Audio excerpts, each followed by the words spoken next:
ముఖ్యమంత్రి గారు. ధన్యవాదాలు అధ్యక్ష.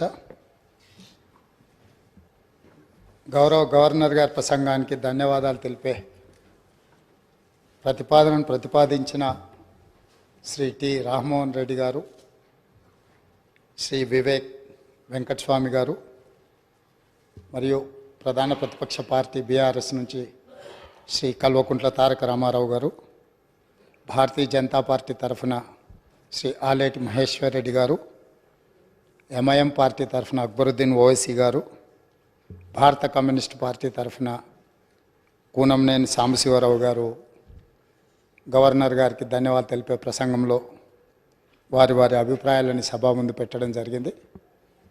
ఈ అంశంలో వీరి అందరికీ నా హృదయపూర్వకంగా ధన్యవాదాలు తెలియజేస్తున్నాను. నూతనంగా ఏర్పడ్డ తెలంగాణ రాష్ట్రం 3వ శాసనసభ సమావేశాలను ఒక మంచి సాంప్రదాయంతో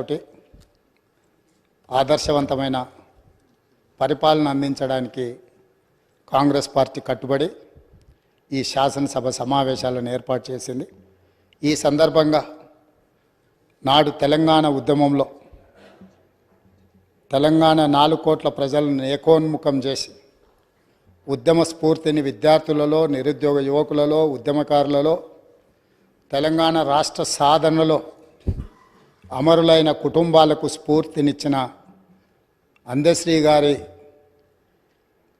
కవిత్వంతో ప్రారంభిస్తే తెలంగాణ ప్రజలందరికీ కూడా ఈ ఉద్యమ స్ఫూర్తితో పరిపాలన అందించాలనుకున్న కాంగ్రెస్ పార్టీ విధానాలు తెలుస్తాయని భావిస్తూ ఏందిరా తెలంగాణం, ఎలా మూగబోయింది జనగానం, ఏందిరా తెలంగాణం, యముల పాలవుతుంది మాగానం, రాష్ట్రమొస్తే కుక్కలా కాపలా నుంటనంటివి, మక్కువతో పలికిన మాటలేమాయే, అధికారం వచ్చే అహంకారముతో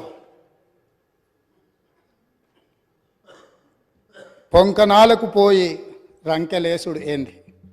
అందశ్రీ గారు తెలంగాణలో జరుగుతున్న పరిణామాల మీద ఒక స్పష్టమైన భాషను, భావాన్ని ఈ తెలంగాణ సమాజానికి ఇచ్చిండ్రు.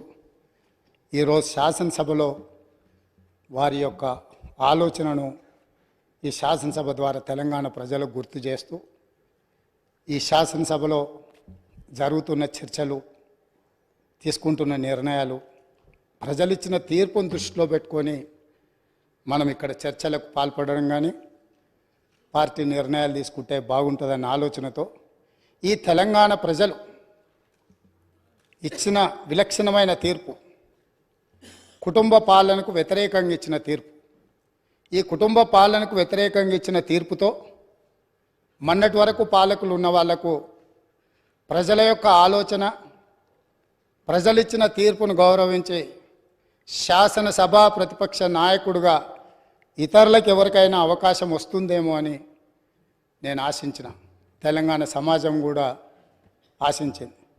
కానీ కానీ కానీ కానీ ఇవాళ శాసనసభ ప్రతిపక్ష నాయకుడిగా వాళ్ళ శాసనసభ్యులు అందరూ కలిసి ఎన్నుకున్న తర్వాత కుటుంబ పాలనకు వ్యతిరేకంగా ప్రజలు ఇచ్చిన తీర్పును గౌరవించాలన్న ఆలోచన ఆ పక్షాన లేదు. రెండవది, కనీసం శాసనసభలో ప్రసంగమైన ప్రజల యొక్క సమస్యల్ని ప్రస్తావించడానికైనా అనుభవజ్ఞులైన చాలామంది శాసనసభ్యులు, గతంలో చాలా సంవత్సరాలుగా మంత్రులుగా పనిచేసిన అనుభవం ఉండి ఉప ముఖ్యమంత్రులుగా పనిచేసిన అనుభవం ఉన్న వాళ్ళైనా చర్చను ఒక మంచి సాంప్రదాయాన్ని నెలకొల్పడానికి ప్రారంభిస్తారేమో అని మేము అనుకున్నాం. అయినా కూడా తెలంగాణ ప్రజల్ని నిరాశపరిచిండ్రు. ఇక్కడ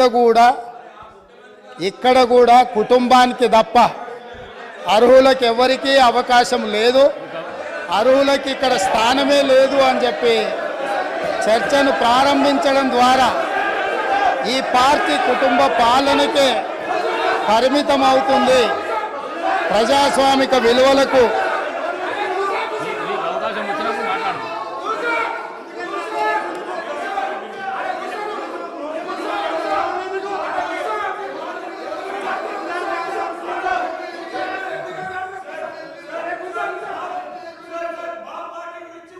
Sir, Speaker sir, I request honorable members. ఎందుకంటే గౌరవ ముఖ్యమంత్రి గారు జస్ట్ స్టార్ట్ చేసిండ్రు డిస్కషన్. మీరు అందరూ కూడా వినే ఓపికతో వినండి. మీనింగ్ఫుల్ డిబేటే జరిపిద్దాం. సో వీ విల్ కమాన్ అరే సార్ మీరు ఓపికతో ఉండాలి సార్. వాళ్ళంతా కూడా ఇంకా అధికార పక్షంలో ఉన్నారని అనుకోవద్దు. ప్రతిపక్షంలో ఉంటే మేము ప్రతిపక్షంలో ఉన్నాం అనుకుంటే ఇబ్బంది అవుతుంది. సో దయచేసి నేను గౌరవ సభ్యులందరినీ కోరుతా ఉన్నాను, సభా సమయం వృధా చేయొద్దని నేను వారందరినీ కూడా కోరుతూ, మరి ఎందుకంటే మళ్ళా తదుపరి కౌన్సిల్లో కూడా వారు రిప్లై ఇచ్చేది ఉంది కనుక దయచేసి సభ్యులందరినీ కూడా సహకరించమని కోరుతాను. ముఖ్యమంత్రి గారు. అధ్యక్ష, ప్రజా జీవితంలో ఉన్నప్పుడు కడుగుతాం అని చెప్పి శ్రీశ్రీ గారు ఎప్పుడో చెప్పిండ్రు. ఈరోజు మా కుటుంబము, మా పార్టీ, మా ఇష్టము అనే నియంతృత్వ పోకడలను సూచిస్తుంది. ఎందుకంటే నిరంకుశత్వం అనేది ఎక్కువ కాలము చెల్లదు, నిలబడదు. ప్రజలు నిటారుగా నిలబడి ఈ కుటుంబ పాలనకు వ్యతిరేకంగా మేము తీర్పిచ్చినామని నికార్సైన తీర్పిచ్చిన తర్వాత కూడా వాళ్ళలో మార్పు రాలేదు. కాబట్టి రేపు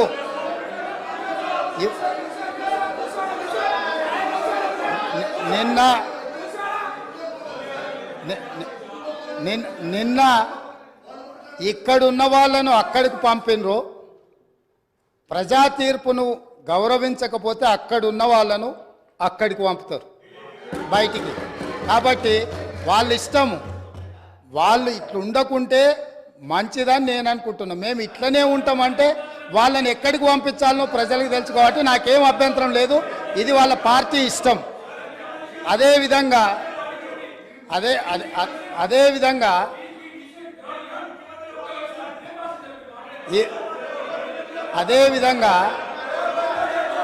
ఈరోజు ప్రగతి భవన్ సంబంధించి అక్కడ ప్రజావాణి కోసం వచ్చిన ప్రజలు ఇస్తున్న విజ్ఞప్తులను తీసుకుంటుంటే అక్కడ ఉన్న ఇనుప కంచెలను పగలగొట్టి గడీలను బద్దలు కొట్టి ప్రజలు అక్కడికి వచ్చి ప్రజావాణి వినిపిస్తుంటే విని భరించలేని ఈ పార్టీ, ఈ కుటుంబము ఈరోజు ప్రభుత్వం మీద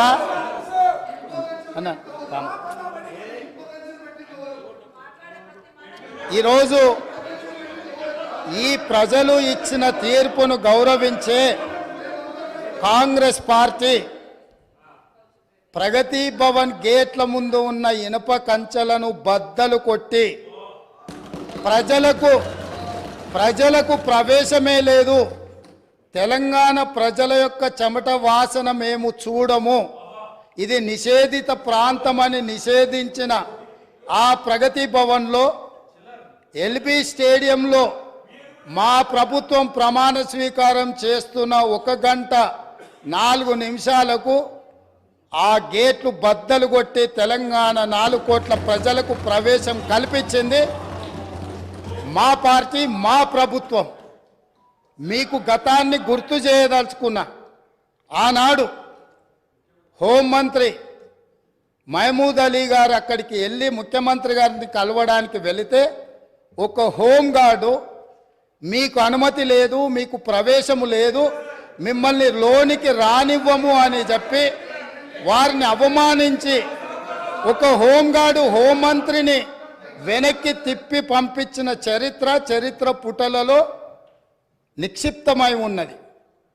ఆనాటి ఆర్థిక మంత్రి, ఆనాటి వైద్య ఆరోగ్య శాఖ మంత్రి ఈటెల రాజేందర్ గారు ముఖ్యమంత్రిని కలవడానికి అక్కడికి వెళితే అక్కడ ఉన్న పోలీసు సిబ్బంది మీకు ప్రవేశము లేదు, మిమ్మల్ని నిషేధించినము, మీకు అర్హత లేదు, మీకు ఆ స్థాయి లేదు అని చెప్పి ఈటెల రాజేందర్ గారిని ఆ ప్రగతి భవన్లకు ప్రవేశం లేదని తన సహచర మంత్రిని అవమానించి ఆ మంత్రే స్వయంగా కన్నీళ్లు పెట్టి ఈ ఆవేదనను, ఈ దుఃఖాన్ని లోపల అదిమి పెట్టుకున్న విషయాన్ని 4 కోట్ల తెలంగాణ ప్రజలకు వివరించినప్పుడు తెలంగాణ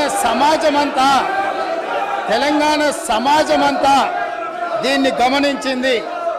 ఇదే కాదు, ప్రజా యుద్ధ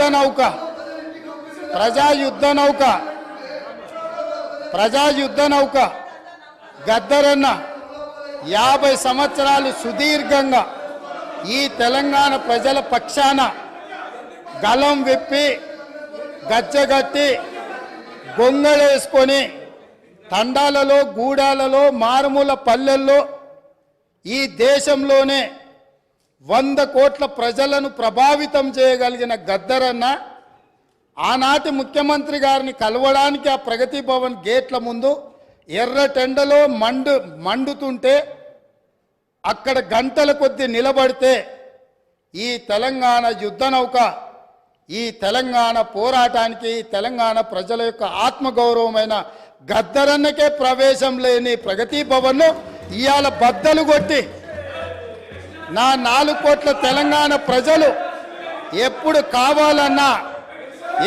కావాలన్నా ఎక్కడికి వెళ్ళాలన్నా ఆ ప్రగతి భవన్లు గేట్లను, ఇనుప కంచెల్ని బద్దలు కొట్టిన ప్రభుత్వం మా ప్రభుత్వం, ప్రజలెన్నుకున్న ప్రభుత్వం, ప్రజా ప్రభుత్వం.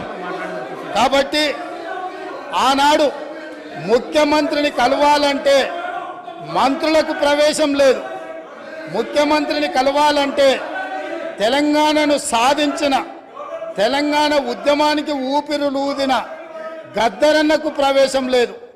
కానీ ఈనాడు దళితులు, గిరిజనులు, బలహీన వర్గాలు, మైనారిటీలు, మహిళలు ఎవరైనా అక్కడికి వెళ్ళి మా సమస్య ఉన్నది అని అంటే ఈ ప్రభుత్వం వినడానికి సిద్ధంగా ఉన్నది అని చెప్పి ఈ తెలంగాణ ప్రజలకు స్వేచ్ఛనిచ్చిన ప్రభుత్వం, ప్రజా ప్రభుత్వం, ప్రజలెన్నుకున్న ప్రభుత్వం ఈరోజు ఇక్కడ ఉన్నది. నిజంగానే ఈ ప్రభుత్వం నియంతృత్వ పోకడలతో పోవాలి అనుకుంటే, నిర్బంధాలతో పరిపాలన సాగించాలి అని అనుకుంటుంటే ఇక్కడ అంతసేపు వాళ్ళు ఎవరు మాట్లాడినా సంవయనంతో ఇక్కడ వింటూ కూర్చుండే వాళ్ళం కాదు. ఆనాడు 2014 తెలంగాణ రాష్ట్రంలో తెలంగాణ ప్రభుత్వం ఏర్పడిన తర్వాత జరిగిన చర్చలలో మేమందరం సభ్యులుగా ఇక్కడ నిలబడి సమస్యల మీద మాట్లాడినప్పుడు మార్షల్స్ను పెట్టి గొర్రెలను ఈడ్చినట్టు ఈడ్చి బజార్లో పడేసి ప్రజాస్వామ్యాన్ని కూని ఇక్కడనే చేసిన వాళ్ళు ఇవాళ అక్కడ కూర్చున్నారు. వాళ్ళలాక మేము కాదు. ఇదే కాదు, గవర్నర్ గారి ప్రసంగంలో ఆనాడు ప్రజలకు వాళ్ళు ఇచ్చిన హామీలు ఈ మంత్రివర్గం తీర్మానం ద్వారా గవర్నర్ గారి ప్రసంగంలో పెట్టలేదు అని, పెడితే బాగుంటుందని చర్చించడానికి నిలబడ్డ ఆనాటి నా సహచర శాసనసభ్యులు కోమటిరెడ్డి వెంకటరెడ్డి గారిని, సంపత్ కుమార్ను శాసనసభ సభ్యత్వాన్ని రద్దు చేసి నిరంకుశ నియంతృత్వ పోకడలతోని నిర్ణయాలు తీసుకున్న వాళ్ళు శాసనసభలో గవర్నర్ రంగరాజన్ గారు ఇక్కడ ఉన్నప్పుడు ఆనాటి శాసనసభ్యులు చేసిన గందరగోళంలో 10% కూడా కోమటిరెడ్డి వెంకటరెడ్డి గారు, సంపత్ కుమార్ గారు చెయ్యలే. కూర్చున్న సీట్ల నుంచి లేచి నిలబడి నిరసన తెలిపినందుకు నిరంకుశత్వంగా 2 శాసనసభ సభ్యత్వాలు రద్దు చేసిన చీకటి రోజులు ఇక్కడనే జరిగినాయి. ఈ సంఘటనలు చరిత్ర మర్చిపోదు. ఈ సంఘటన తెలంగాణ శాసనసభ చరిత్రలో శాశ్వతంగా ఉంటుంది. ఆ సంగతిని కూడా నా మిత్రులకు నేను గుర్తు చేయదలుచుకున్నా. అదేవిధంగా అధ్యక్ష, ఈరోజు ఎన్నికల సమయంలో మేము ఏమి హామీలు ఇచ్చినామో ప్రభుత్వం ఏర్పడిన మొదటి రోజే మొట్టమొదటి మంత్రివర్గ సమావేశాన్ని ఏర్పాటు చేసి 6 గ్యారంటీలకు చట్టబద్ధత మంత్రివర్గంలో కల్పించి ఈరోజు ఇదే సమస్య మేనేజ్మెంట్ కోటాలు వస్తే అధ్యక్ష ఈ ప్రాబ్లమ్స్ ఉంటాయి. మేనేజ్మెంట్ కోటాలు వస్తే ఈ ప్రాబ్లం ఉంటుంది. మంత్రివర్గంలో పాలసీలను ఆమోదించుకొని చట్టాలు చేసేది చట్టసభలో చేస్తారు. చట్టాలు మంత్రివర్గంలో చేయరు అధ్యక్ష. చట్టం ఎక్కడ జరుగుతుంది? శాసనసభలో జరుగుతుంది. కాబట్టి మంత్రివర్గంలో తీసుకున్న విధానపరమైన నిర్ణయాలను చట్టబద్ధత కల్పించి చట్టం చేసేదే ఈ శాసనసభ. అందుకే రాబోయే పని దినాలలో మేమిచ్చిన 6 గ్యారంటీలను ఏ రకంగా చట్టం చేయాలనో ఈ సభలోనే చట్టాన్ని ప్రవేశపెట్టి మేమే 4 గోడల మధ్యలో నా మంత్రివర్గమే కాదు ప్రతిపక్షంలో ఉన్న వాళ్ళను మా సహచర పక్షంగా ఉన్న సిపిఐని సమస్యలను పరిష్కరించడంలో సహకరించే ఎంఐఎం సూచనలు కూడా తీసుకొని పరిపాలన నిర్ణయాలను ఏ విధంగా చేయాలనో చట్టబద్ధత కల్పించే చట్టాన్ని ఈ సభ ద్వారా చేస్తాము. ఇందులో ఉన్న తేడాను మేనేజ్మెంట్ కోటాలో వచ్చిన వాళ్ళు గమనించాల్సిందిగా నేను కోరుకుంటున్నాను అధ్యక్ష.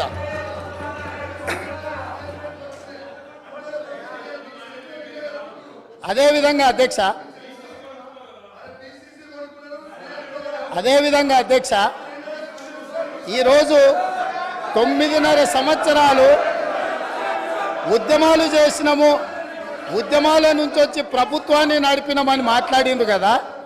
ఉద్యమాల నుంచి వచ్చిన పార్టీ ప్రభుత్వాన్ని ఏర్పాటు చేస్తే ఉద్యమ సందర్భంగా ఉద్యమం కోసం ముందుకు వచ్చి తెలంగాణ రాష్ట్రాన్ని సాధించడానికి ప్రయత్నం చేసి కృషి చేసి అమరులైన కుటుంబాలకు 9.5 సంవత్సరాలలో ఇప్పుడు వాళ్ళు ఏదైతే ప్రస్తావించిండ్రో యాదిరెడ్డి కావచ్చు, శ్రీకాంతాచారి కావచ్చు, ఈశాన్ రెడ్డి కావచ్చు, కానిస్టేబుల్ కిష్టయ్య కావచ్చు, యాదయ్య కావచ్చు, ఇట్లా వందలాది మంది బిడ్డలకు ఈ 9.5 సంవత్సరాలలో ఏ ఒక్కరోజైనా ప్రగతి భవన్కు ఆహ్వానించి మీ కుటుంబం మీ బిడ్డల ప్రాణ త్యాగాలతోని తెలంగాణ రాష్ట్రాన్ని సాధించడం, ఈ తెలంగాణలో అత్యున్నతమైన గౌరవం మర్యాద మీకు ఉంటుంది, మీరు నా కుటుంబ సభ్యుల కంటే ఎక్కువ నీ కుటుంబంలో నీ బిడ్డను కోల్పోయినావు, నీ కుటుంబానికి నేను పెద్ద కొడుకునవుతా అని చెప్పి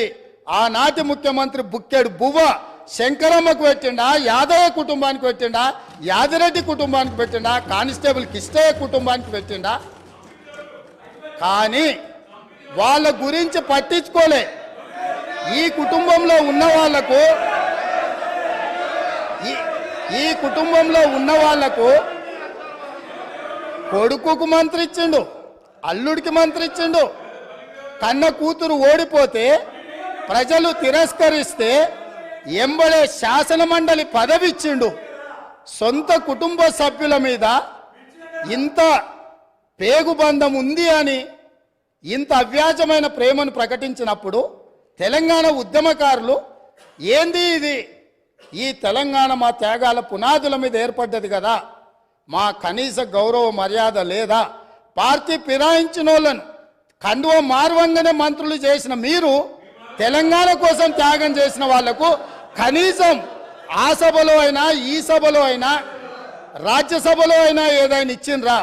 కరోనా సమయంలో బ్లాక్ మార్కెట్లో కరోనా మందు 2,000 రూపాయల దాన్ని 50,000కు అమ్ముకొని 424 కోట్లు నల్లధనం ఒకే దగ్గర దొరికిన వాళ్ళకు రాజ్యసభ అమ్ముకున్న చరిత్ర మీది.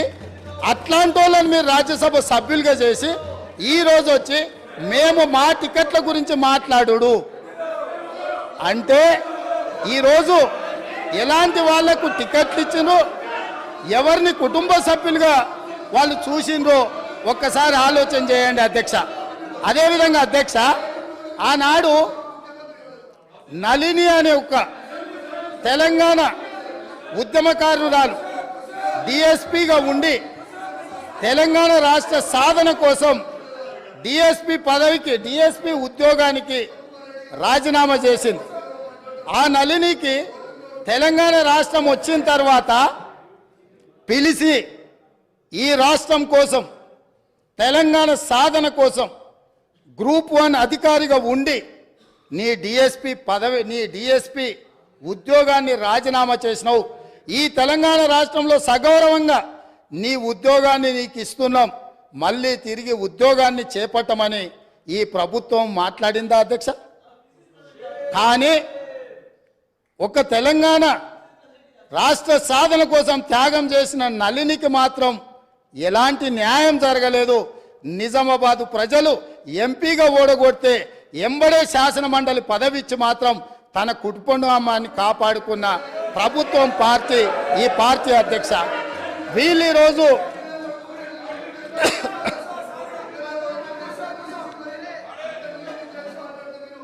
అదేవిధంగా అధ్యక్ష ఆ విషయాన్ని పక్కన పెడితే తెలంగాణ ఉద్యమంలో లక్షలాది మంది విద్యార్థులు ఉద్యమకారులు తెలంగాణ ఉద్యమంలో కేసులు కట్టుకుంటే వాళ్ళ మీద నమోదైన కేసులు ఇప్పటి వరకు 10 సంవత్సరాలైనా ఆ తెలంగాణ ఉద్యమకారుల మీద నమోదైన కేసులను తొలగించాలన్న ఆలోచన ఎప్పుడైనా చేసిండ్రా? నేను ఈరోజు మీ ద్వారా అడగదలుచుకున్నా, ఈరోజు మీ ద్వారా తెలంగాణ ప్రజలకు నేను చెప్పదలుచుకున్నా, జూన్ 2, 2014 నాటికి తెలంగాణ రాష్ట్రం ఏర్పడే రోజుకు గౌరవనీయులైన మాజీ ముఖ్యమంత్రి వర్యులు కల్వకుంట్ల చంద్రశేఖరరావు గారు వారి కుటుంబ సభ్యుల మీద ఉన్న ఉద్యమ కేసు ఎన్ని? తెలంగాణలో లక్షలాది మంది విద్యార్థులు నిరుద్యోగ యువకులు ఉద్యమకారుల మీద ఉన్న కేసులు ఎన్ని? ఈ తెలంగాణ రాష్ట్రం ఏర్పడ్డ తర్వాత వాళ్ళ ప్రభుత్వం ఏర్పడ్డ తర్వాత వాళ్ళ మీద తీసిన కేసులన్నీ, తీసుకున్న ప్రత్యేక కార్యాచరణ ఏంది? తెలంగాణ బిడ్డల మీద ఉన్న ఉద్యమ కేసులను తొలగించినవన్నీ, వాటి మీద ఎప్పుడైనా ఆనాటి ముఖ్యమంత్రి గారు సమీక్ష చేసి ఈ కేసులు వాళ్ళ మీద ఉంటే భవిష్యత్తులో వాళ్ళ ఉద్యోగాలకు ఇబ్బంది అవుతుంది, లేదా తెలంగాణ రాష్ట్ర సాధనలో వాళ్ళ మీద పెట్టిన కేసులను తొలగించాలని ఏ రోజైనా ఈ రాష్ట్ర ముఖ్యమంత్రి గారు సమీక్షించి ఈ శాసనసభలో చర్చించి అవసరమైతే ఈ శాసనసభ ఏకగ్రీవంగా నిర్ణయం చేసినుంటే ఏ విధంగా ముందుకు వెళ్తుండేనో ఇవాళ మనం చెప్పుండే వాళ్ళం అధ్యక్ష. అందుకే అధ్యక్ష, వాట్ ఈస్ ద అధ్యక్ష, ఐఎమ్ నాట్ ఈల్డింగ్ అధ్యక్ష. అయితే ఈరోజు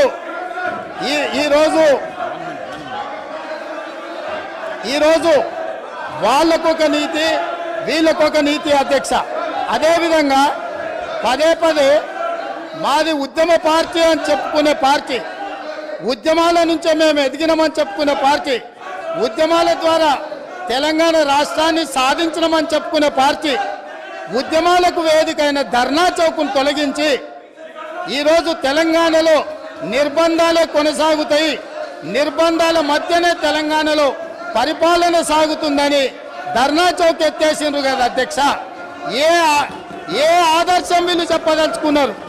తెలంగాణ ప్రజలకు ధర్నా చేసుకోవడానికి ఆనాడు కాంగ్రెస్ పార్టీ ధర్నా చౌక్ ఏర్పాటు చేస్తే ఆ ధర్నా చౌక్ను ఎత్తేసిన దుర్నీతి ఈరోజు ఈ పార్టీది ఉన్నది. కాబట్టి ఇవాళ ధర్నా చౌక్ను మేము పునరుద్ధరిస్తే, ప్రజల పక్షాన ధర్నా చౌక్ను మేము పునరుద్ధరించి ప్రజలకు హక్కులు ఇవ్వదలుచుకుంటే అభినందించాల్సింది పోయింది. అదేవిధంగా నేను ఒక సూచన చేస్తున్నా అధ్యక్ష, ఇవాళ ప్రజల హక్కుల కోసం, ప్రజల యొక్క అభివృద్ధి కోసం ధర్నా చౌక్ను మళ్ళీ తిరిగి ప్రారంభించినాం. ప్రజాస్వామిక స్ఫూర్తిని నిలబెట్టాలంటే ఇక్కడ అడ్డుకోవడం కాదు, ఇక్కడ ప్రజలకు మేము చేయదలుచుకున్న మంచిని చర్చ జరగకుండా ఈడ అడ్డుపడడం కాదు. కల్వకుంట్ల తారక రామారావు గారు ఆ ధర్నా చౌక్లో, మేము ఓపెన్ చేసిన ధర్నా చౌక్లో ఆమరణ నిరాహార దీక్ష చేస్తే తెలంగాణ సమాజానికి కూడా ఒక మంచి సందేశాన్ని ఇచ్చినట్టు ఉంటుంది. కాబట్టి అక్కడ ఉన్న వాళ్లకు జ్ఞానోదయం కలిగి తిరిగి మేము ప్రారంభించిన ధర్నా చౌక్లో ధర్నాలు చేసుకునే స్వేచ్ఛ వాళ్లకు మేము ఇవ్వడం జరిగింది అధ్యక్ష. అందుకే వాళ్ళని అక్కడ ధర్నా చేసుకోమని చెప్తున్నా అధ్యక్ష. అదేవిధంగా ఇవాళ చాలా మంది మిత్రులు పాపం వాళ్ళు ఇక్కడ ఉన్నారని నించొని మాట్లాడుతున్నారు, కానీ వాళ్ళు ఏం చెప్తున్నారు అధ్యక్ష? మీ ప్రభుత్వం ఏర్పడ్డ తర్వాత మేము స్వేచ్ఛగా కోఆపరేట్ చేయండి మీరు, please please. Leader of the house మాట్లాడేటప్పుడు మీకు టైం ఇస్తా, మీరు మాట్లాడుతుంది ప్లీజ్ ప్లీజ్.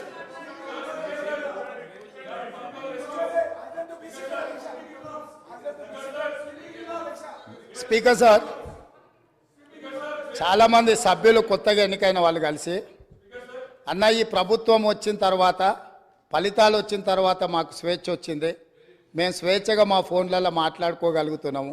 అంతకుముందు ప్రభుత్వంలో ఉన్న ఫేస్ టైంలోనో ఇతర ఇతర ఇతర యాప్స్లలో మేము మాట్లాడుకునే పరిస్థితి ఉంది, ఇవాళ మాకు స్వేచ్ఛ వచ్చిందని చెప్తున్నారు. సో వాళ్ళు ఈ విషయాలన్నిటిని కూడా పరిగణలోకి తీసుకుంటే వాళ్ళకు ఏం జరిగిందో, మార్పు వచ్చింది ఏందో కూడా వాళ్ళకి అర్థమవుతుంది అధ్యక్ష. అదేవిధంగా అధ్యక్ష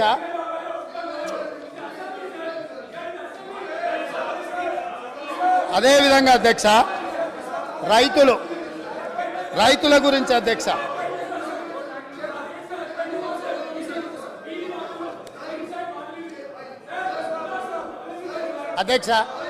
పదే పదే రాష్ట్ర ప్రభుత్వము రైతు ప్రభుత్వము రైతును రాజును చేసినామని మాట్లాడుతుంటుంది అధ్యక్ష. నేను కొన్ని వాస్తవిక విషయాలు ఈరోజు నేను మీ ముందుకు తీసుకురాదలుచుకున్నాను అధ్యక్ష. రాష్ట్రంలో రైతుల ఆదాయం పెరిగింది, రైతుల ఆత్మహత్యలు తగ్గినాయి, రైతుల వలసలు తగ్గినాయి, రైతులు పండించిన పంటకు గిట్టుబాటు ధర ఇస్తున్నాము, సాగునీటి ప్రాజెక్టులు నిర్మించడం ద్వారా 1 కోటి ఎకరాలకు నీళ్ళు ఇచ్చినామని పదే పదే ఆనాటి ప్రభుత్వం ఈనాటి వరకు ఒకే అంశాన్ని పదే పదే ప్రస్తావిస్తున్నారు అధ్యక్ష. నేను కొన్ని వాస్తవ విషయాలను ఈరోజు మీ ముందు పెట్టదలుచుకున్నాను అధ్యక్ష. ఈరోజు దేశంలో ఉన్న రాష్ట్రాలలో రైతుల యొక్క ఆదాయం గురించి మనం చర్చించినప్పుడు తెలంగాణ రాష్ట్రము ఈ దేశంలో ఉన్న రాష్ట్రాలలో రైతు ఆదాయంలో 25వ స్థానంలో ఉంది. ఇది నేను చెప్పడం లేదు అధ్యక్ష. రాజ్యసభలో కేంద్ర ప్రభుత్వము ఒక ప్రశ్నకు సమాధానం ఇస్తూ రైతుల యొక్క ఆదాయాన్ని లెక్కించినప్పుడు తెలంగాణ రాష్ట్రంలో ఉండే రైతు యొక్క ఆదాయము 9,403 రూపాయలు. అంటే ఇది మొత్తం దేశంలో ఉన్న అన్ని రాష్ట్రాలలో 25వ స్థానం. అత్యధికంగా రైతు ఆదాయం ఉన్న రాష్ట్రం ఏదో తెలుసా అధ్యక్ష? మేఘాలయ, 29,348 రూపాయలు. అంటే రైతు ఆదాయంలో 25వ స్థానంలో ఉన్న తెలంగాణ రాష్ట్రము, ఆనాటి పాలకులు ఈ రాష్ట్రంలో రైతులు బాగున్నారు, బాగుపడ్డారు అని ఏ రకంగా చెప్తారో ఈరోజు వాళ్ళకి చెప్పాల్సిన సమాధానము వాళ్ళు ప్రజలకు చెప్పాల్సిన అవసరం ఉన్నది అధ్యక్ష. అదేవిధంగా అధ్యక్ష, రైతులు ఎన్సీఆర్బి లెక్కల ప్రకారము దేశంలోనే మొదటి స్థానము లేదా 2వ స్థానంలో ఈ 10 సంవత్సరాలు రైతు ఆత్మహత్యలల్లో ఎప్పటికప్పుడు మొదటి 2 స్థానాలలోనే తెలంగాణ రాష్ట్రం ఉంది. 8,000 చిల్లర రైతులు ఆత్మహత్యలు చేసుకున్నారని ఎన్సీఆర్బి లెక్కలు చెప్తున్నాయి అధ్యక్ష. రాష్ట్ర ప్రభుత్వమే రైతు బీమా పథకం తెచ్చినము అని గొప్పగా చెప్పుకున్నారు అధ్యక్ష. రైతు బీమా పథకంలో సార్ నేను చెప్పకముందే ఎందుకు లేస్తున్నారు సార్ వాళ్ళు? ఎందుకా ఉలికిపాటు? రాష్ట్ర ప్రభుత్వం తీసుకొచ్చిన రైతు బీమా పథకానికి సంబంధించిన నివేదిక 2018 ఆగస్టు నెలలో ప్రారంభించిన రైతు బీమా పథకంలో అర్హులు ఎవరో తెలుసా అధ్యక్ష? 18 సంవత్సరాలు నిండిన వాళ్ళు, 60 సంవత్సరాల లోపట ఉన్నవాళ్ళు. ఎంతమంది రైతులు చచ్చిపోయినారో తెలుసా అధ్యక్ష? వీళ్ళ లెక్కల ప్రకారము నెంబర్ ఆఫ్ క్లెయిమ్స్ వచ్చేసి, నెంబర్ ఆఫ్ డెత్స్ వచ్చేసి 1,21,965. ఇప్పటి వరకు వాళ్ళకు వచ్చింది 1,19,081. అంటే 2018 నుంచి 2023 ఆగస్టు నెల వరకు 1,21,000 మంది రైతులు చచ్చిపోయినరు. ఏ వయసు ఉన్న వాళ్ళు? 18 సంవత్సరాలు పైబడిన వాళ్ళు, 60 సంవత్సరాల లోపల ఉన్నవాళ్ళు. అంటే ఇవి ప్రభుత్వం చేసిన హత్యలు కాదా అని నేను అడుగుతున్నా అధ్యక్ష. ఇదా రైతు ప్రభుత్వం? 8,000 పైచిలకు రైతు ఆత్మహత్యలు జరిగినాయి అని ఎన్సీఆర్బి నివేదిక. అదేవిధంగా ఈరోజు ఈ రకమైన రైతు ప్రభుత్వము, ఇది రైతు ప్రభుత్వమా? ఈ ప్రభుత్వంలో లక్షల మంది చచ్చిపోతుంటే రైతు ఎందుకు చచ్చిపోతాడు అధ్యక్ష? రైతు బ్రతికుండడానికి సహకరించాలి ప్రభుత్వం. రైతు బ్రతికుండడానికి ఏ రకంగా ఆదుకోవాలనో ప్రణాళికలు ఉండాలి. రైతు వేసిన ఇత్తనాలకు, ఎరువులకు, పంటకు రైతు బీమా పథకం పెడితే అకాల వర్షాలతోనో, కరువుతోనో, కాటకాలతోనో, చీడ పురుగులతోనో పంట నష్టం జరిగితే రైతు బీమా పథకం ఉంటే రైతు పెట్టిన పెట్టుబడి, పటాన్ల దగ్గరలో తెచ్చిన అప్పులు కట్టుకోవడానికి రైతు బీమా పథకము ఉండి ఆ నష్టపోయిన పంటకు రైతు పంటల బీమా పథకాన్ని పెట్టుంటే రైతులు చచ్చిపోయి ఉండేవాళ్ళు కాదు, రైతులు ఆత్మహత్యలు చేసుకొని ఉండేవాళ్ళు కాదు. కానీ ఆనాటి ప్రభుత్వంలో రైతుకు రాష్ట్ర ప్రభుత్వం నుంచి ఆ కుటుంబానికి సహాయం అందాలంటే రైతు చనిపోతే తప్ప 5 లక్షల రూపాయలు ఇవ్వమని రైతు చావుకు 5 లక్షలు వెలగట్టిన ఈ ప్రభుత్వం సిగ్గు లేకుండా ఇంకా మాట్లాడుతుందనంటే ఏం అర్థం చేసుకోవాలి అధ్యక్ష? ఇప్పటికైనా ఎప్పుడైనా రైతు పెట్టుబడికి రాష్ట్ర ప్రభుత్వం భరోసానివ్వాలి. రైతు పంటలకు బీమా పథకం ఉండాలి తప్ప, రైతు బతకడానికి ప్రభుత్వం నుంచి హామీ ఉండాలి తప్ప, చనిపోయిన తర్వాత నువ్వు ఏమిచ్చినా ఆ కుటుంబంలో చనిపోయిన వ్యక్తి తిరిగి వస్తాడా అని నేను అడుగుతున్నాను అధ్యక్ష. అదేవిధంగా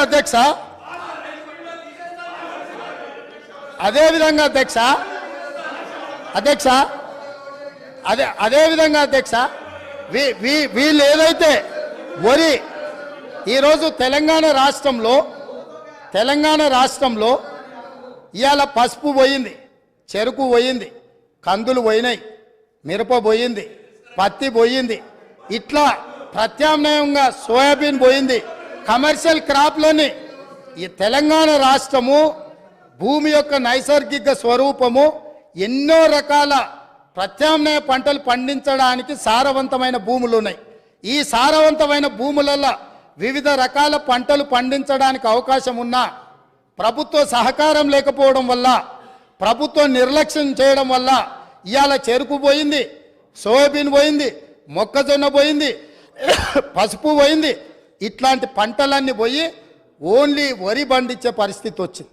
వరి పండిస్తే ఒకనాడు కేసీఆర్ గొప్పగా వరి పంట అద్భుతం అన్నాడు.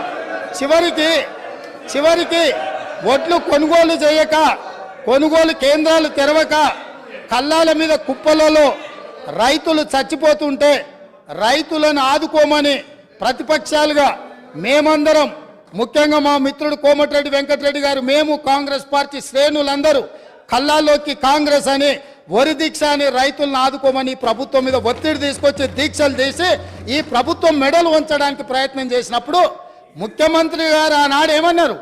వరి వేసుకుంటే ఉరేసుకున్నట్టే, మీరు వరేయొద్దు అన్నాడు. నేను అడుగుతున్న అధ్యక్ష మీ ద్వారా ఈరోజు అక్కడ కూర్చున్న వాళ్ళను, ఆనాడు చెరుకు కానీ, పత్తి కానీ, మిర్చి కానీ, సోయాబీన్ కానీ, పసుపు కానీ, కందులు కానీ, మినుములు కానీ పండించకుండా, ఆ రైతులకు సహకారం అందించకుండా, ఆ రైతులను అందరినీ వరి పండించడానికి మళ్ళించి వరి పండించినప్పుడు ఒరేస్తే ఉరేసుకున్నట్టే అని చెప్పిన ఈ ప్రభుత్వం, ఈ పార్టీ, ఈ నాయకుడు రైతులందరినీ ఒరేసుకోవద్దని చెప్పి ఈ ప్రబుద్ధుడు మాత్రం ఫామ్ హౌస్లో 150 ఎకరాలలో వరి పండించింది అధ్యక్ష. ఆ వివరాలు అన్నిటిని బయటపెట్టి అక్కడికి ప్రత్యక్షంగా ప్రజలకు చూపించడానికి పోతే పోలీసులను పెట్టి నిర్బంధించి అరెస్టులు చేసిండ్రు అధ్యక్ష. అది వాళ్ళ నిర్బంధ నిరంకుశ పాలన. వాళ్ళు రైతులందరినీ వరి వేసుకోవద్దు, వరి వేసుకుంటే ఉరేసుకున్నట్టు అని చెప్పి వాళ్ళ ఫామ్ హౌస్లో మాత్రం 150 ఎకరాలలో వరి పండించడం ద్వారా ఈ తెలంగాణ రైతాంగానికి ప్రభుత్వం ఏ సందేశాన్ని ఇవ్వదలుచుకున్నది? ఈరోజు ఏ మొహం పెట్టుకొని ఇక్కడికి వచ్చి మా కొత్తగా వచ్చిన ప్రభుత్వాన్ని ఏమీ చేయలేదని అప్పుడే నిలదీస్తున్నారో మీరు ఒక్కసారి ఆలోచన చేయండి అధ్యక్ష. అదేవిధంగా అధ్యక్ష, ఈరోజు కేంద్ర ప్రభుత్వం ఆనాటి ధరలు, కనీస మద్దతు ధర వరికి 1960 రూపాయలు ఉన్నప్పుడు రైతుల నుంచి దళారులు కావచ్చు, మిల్లర్లు కావచ్చు, లేకపోతే ప్రభుత్వంలో ఉన్న పెద్దల యొక్క కుమ్ముక్కుతోటి 1400కు 1500కే క్వింటాల్ కొంటున్నప్పుడు ఎసెన్షియల్ కమోడిటీ యాక్ట్ కింద పీడీ యాక్ట్ పెట్టి బొక్కలేయాల్సిన దళారులను వాళ్ళు అంటగాగి 1400కు 1500కు వరి అమ్ముకుంటున్న రైతులు ఆత్మహత్యలు చేసుకుంటుంటే ఈ ప్రభుత్వం ఆనాడు వీళ్ళు ఏం చేసిందో మీరు ఆలోచన చేయండి అధ్యక్ష. ఇదే కాదు, తడి పేరు మీద, తాలు పేరు మీద క్వింటాల్కు 10 కిలోలు తుట్టి తీసి రైతులను దోసుకుంటుంటే, అహర్నిశలు అహోరాత్రులు కష్టపడ్డ రైతు పండించిన వరిని దోపిడీ చేస్తుంటే, తుట్టి పేరు మీద, తాలు పేరు మీద తీస్తుంటే, ఒక్కరోజైనా ఈ ప్రభుత్వం ఆ రైతులకు జరుగుతున్న అన్యాయం మీద ఈ మంత్రులు ఎవరైనా క్షేత్రస్థాయిలో పర్యటన చేసి ఈ విధంగా దోపిడీ చేస్తున్న వాళ్ళని నిలదీయడానికి ప్రయత్నం చేసిందా అని నేను అడుగుతున్నా అధ్యక్ష మీ ద్వారా. ఇదే కాదు, ఇవాళ నేను సూటిగా సవాలు విసురుతూనే ఈ ప్రతిపక్షానికి పేద రైతులు పండించిన పంటకు 1960 రూపాయల కనీస మద్దతు ధర రాలేదు. కానీ ఫామ్ హౌస్లో పండించిన వడ్లకు 4250 రూపాయలకు క్వింటాల్ దాకా వాళ్ళు అమ్మిన రాలేదా? అక్కడ ఫామ్ హౌస్లో పండించిన వడ్లు బంగారమా? ఇవాళ ఎవరిచ్చిండ్రో లెక్కలు చెప్తా, చెప్పమంటే ఆ పేరు కూడా చెప్తా. ఎవరిచ్చిండ్రో, వాళ్ళకి చేరిన లబ్ధి ఏందో మీరు విచారణకు సిద్ధంగా ఉంటే ఇవాళ నేను విచారణకు ఆదేశిస్తా అధ్యక్ష. మీరు ఫామ్ హౌస్లో పండించిన వడ్లు 4250 రూపాయలకు ప్రైవేటు కంపెనీల మెడ మీద కత్తి పెట్టి మీరు మీ వడ్లు తౌడులాగా పండించిన వడ్లకేమో 4250 రూపాయలు గిట్టుబాటు ధరిస్తారా? ఇవాళ నా తెలంగాణ రైతాంగం కష్టపడి పండించిన పంటకు 1400-1500 రూపాయలు ఇస్తారా? ఇదేనా మీరు రైతులకు ఇచ్చే సందేశం అని నేను అడుగుతున్నా. ఇదేనా మీరు రైతులను ఆదుకున్నది? ఇది ఇందుకేనా మీరు రైతును రాజు చేసామని చెప్తున్నారని నేను అడుగుతున్నా అధ్యక్ష. అదేవిధంగా అధ్యక్ష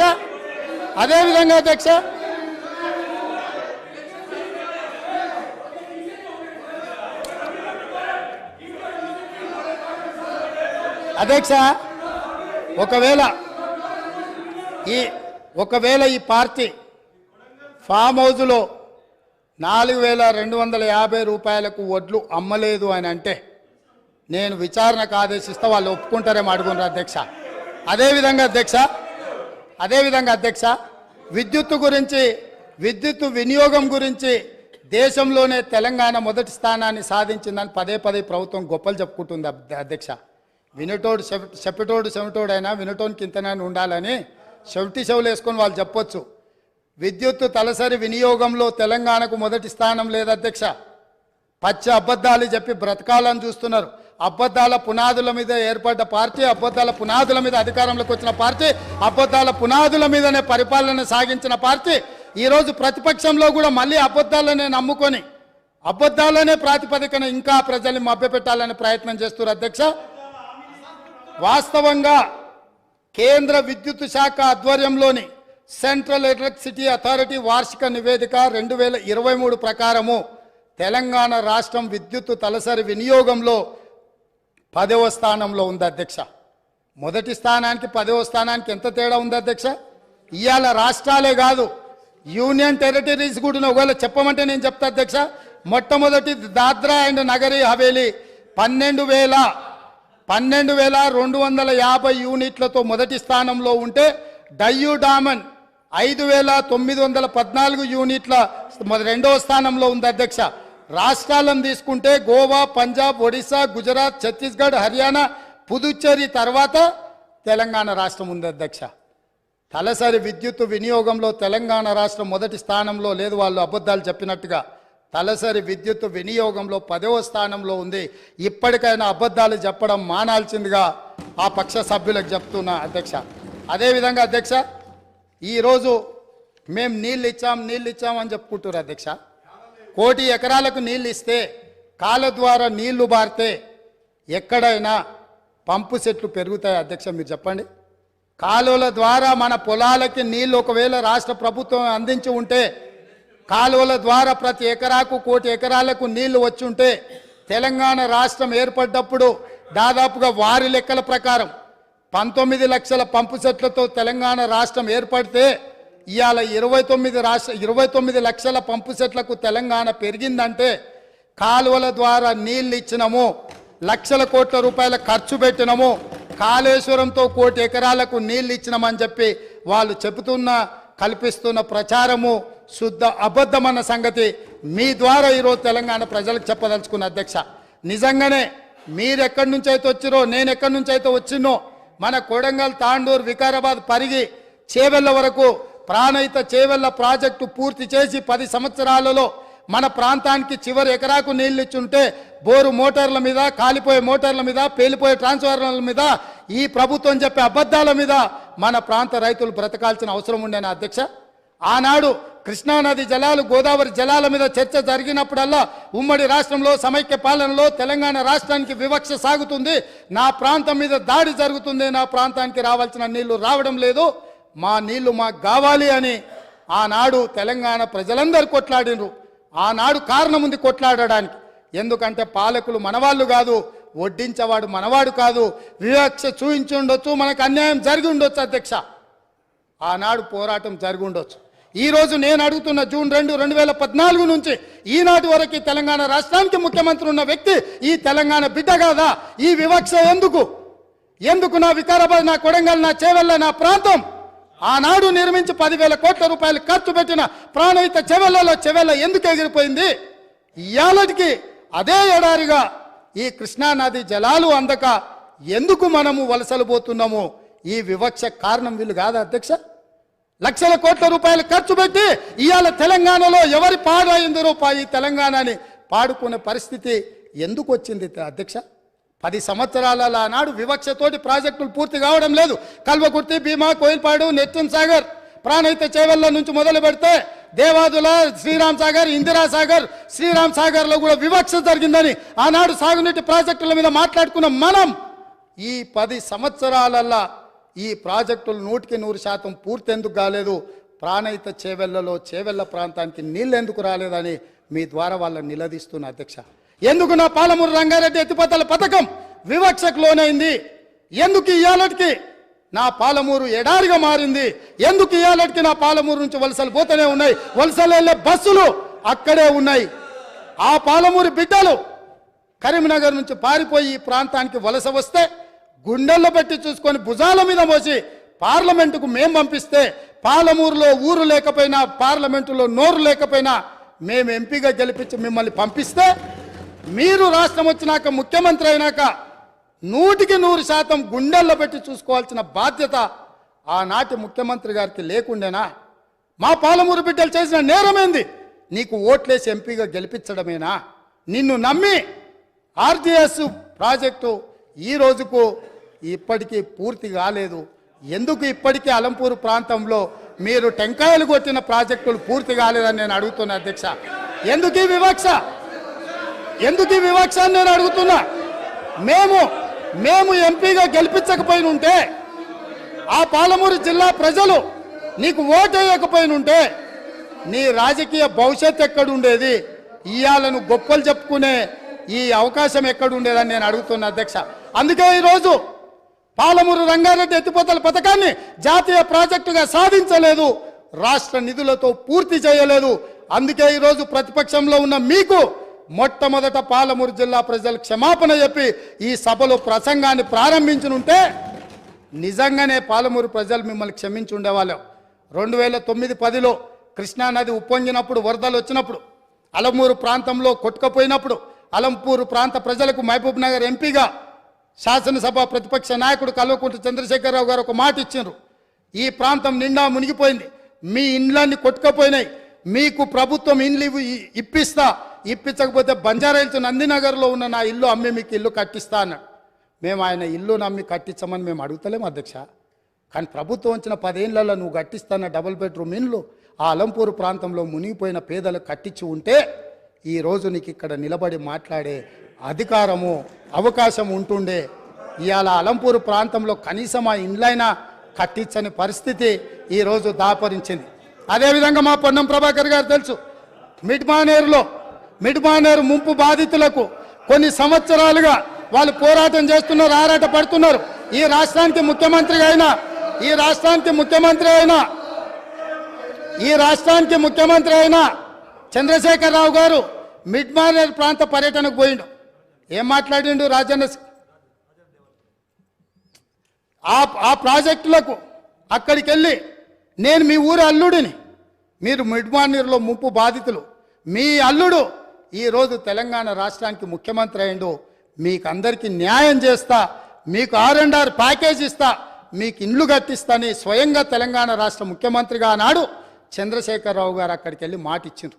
నేను ఈరోజు మిమ్మల్ని అడుగుతున్నా అధ్యక్ష, ఈ రోజు వరకు వాళ్ళు మళ్ళీ అదే వంట వార్పు చేస్తున్నారు, అదే రాస్తారోకలు చేస్తున్నారు, అదే ధర్నాలు చేస్తున్నారు.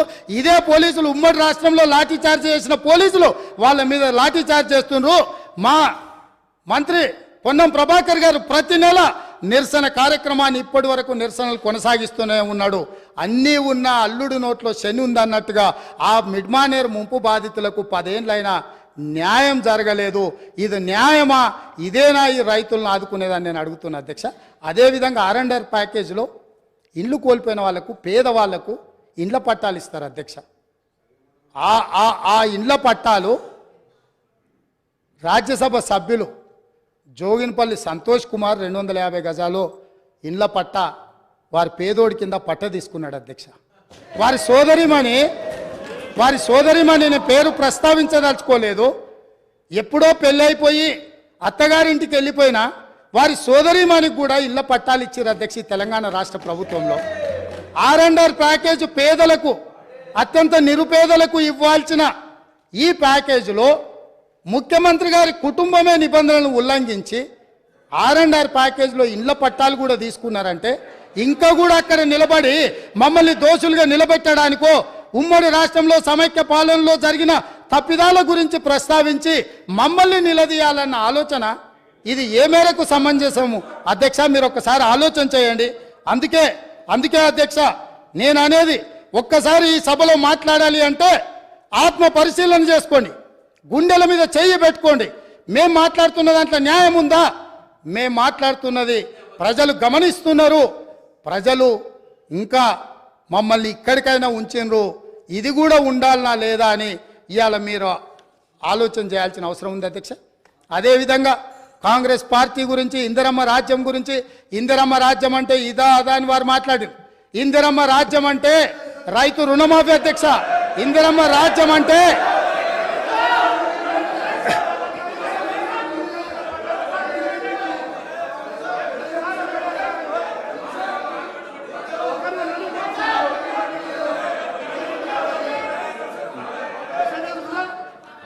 అవకాశం వచ్చినప్పుడు మాట్లాడదు అధ్యక్ష. లీడర్ ఆఫ్ ది హౌస్ మాట్లాడేటప్పుడు అధ్యక్ష, లీడర్ ఆఫ్ ది హౌస్ మాట్లాడేటప్పుడు డిస్టర్బ్ చేయకుండా మీకు అవకాశం వచ్చినప్పుడు మీరు మాట్లాడండి. కొత్తగా వచ్చినావు, కొత్త సభ్యునివి, కొత్త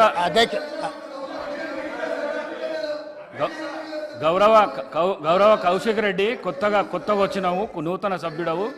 నువ్వు లీడర్ ఆఫ్ ది హౌస్ మాట్లాడేటప్పుడు గడబడి చేయకు, నీకు అవకాశం వస్తుంది అధ్యక్ష.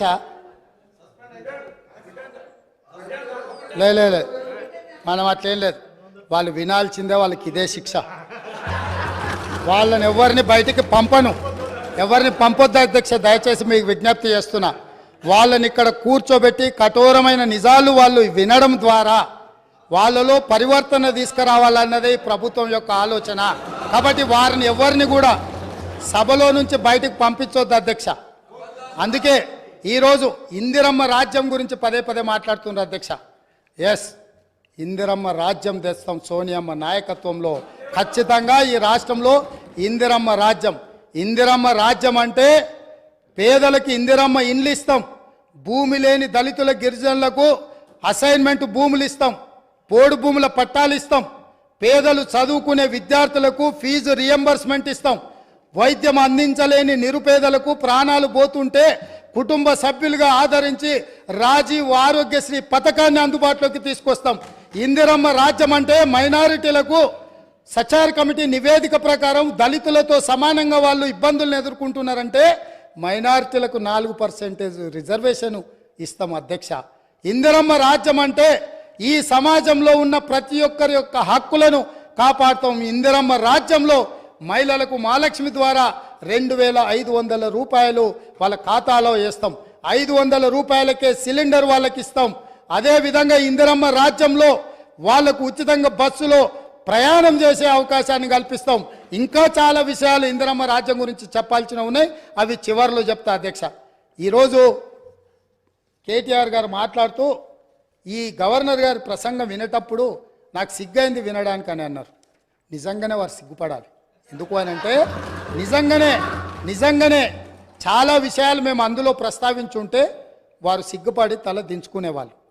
మేము ఎందుకంటే ఇప్పుడే ఎందుకు అన్ని నిజాలు కఠోరమైన సత్యాలను మొదటి సభలోనే ఎందుకు, ఇంకా సుదీర్ఘంగా చర్చ జరగాలి, ఈ చర్చల ద్వారా ప్రజలకు తెలవాలని కొన్ని విషయాలు గవర్నర్ గారి ప్రసంగంలో పొందుపరచలేదు.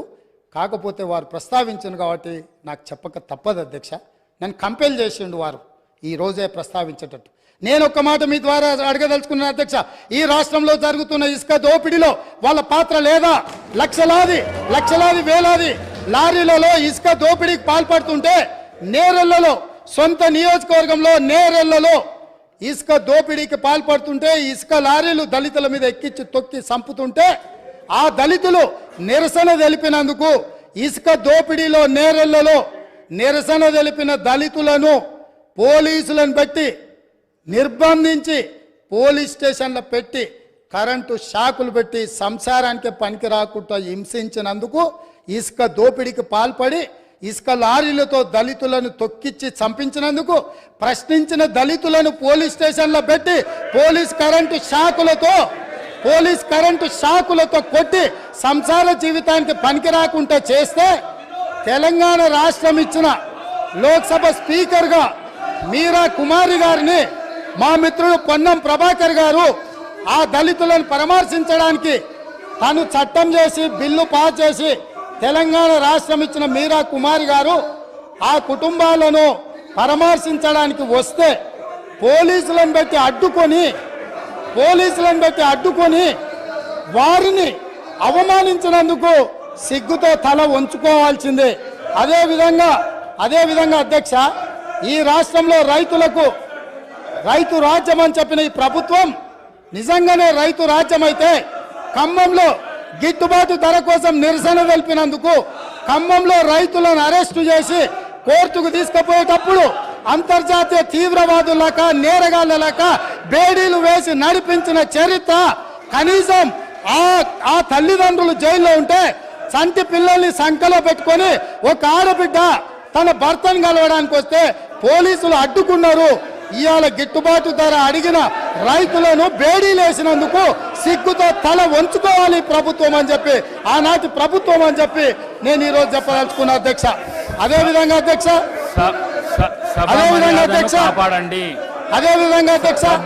Telangana public service commission leader of మీకు అవకాశం ఇస్తాం మాట్లాడుదురు. మీరు బెల్లకు రాకండి. మీకు అవకాశం ఇస్తాం మాట్లాడుదురు. సభా గౌరవాన్ని కాపాడండి.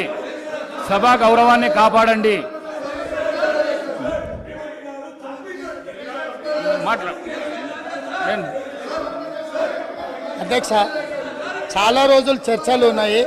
సభ ఈ రోజుతోనే అధ్యక్ష, ఈ సభ మీ అనుమతితో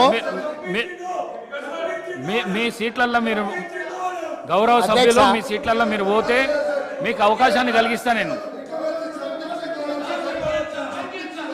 అధ్యక్ష, ఈ సభను మీ అనుమతితో ఇంకా కొంతకాలం చర్చలు కొనసాగిద్దాము. అప్పుడు వాళ్ళు ఏమేం కావాలనో, ఏమేం అడగదలుచుకున్నారో, ఏమేం చెప్పదలుచుకున్నారో విందాము. ఈ ప్రభుత్వంలో 10వ తరగతి పరీక్షలు అధ్యక్ష, ఈ ప్రభుత్వము 10వ తరగతి పరీక్షలు నిర్వహించలేక 10వ తరగతి ప్రశ్నాపత్రాలు మీకు అవకాశం ఇస్తాము. సభా మర్యాదను కాపాడండి. మీకు అవకాశం నేను ఇస్తా. మీ సీట్లకు మీరు వండి. గౌరవ సభ్యులు మీ సీట్ ఇస్తా. స్పీకర్ సార్ ముఖ్యమంత్రి గారు స్పీకర్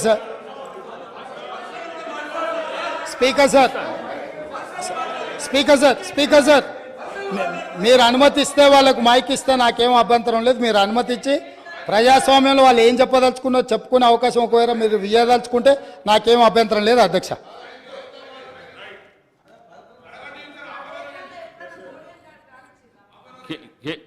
శ్రీ కేటీ రామారావు గారు. స్పీకర్ సార్, నేను నిజంగానే సిగ్గుపడుతున్నా సార్. ఎందుకంటే పంట బీమాకు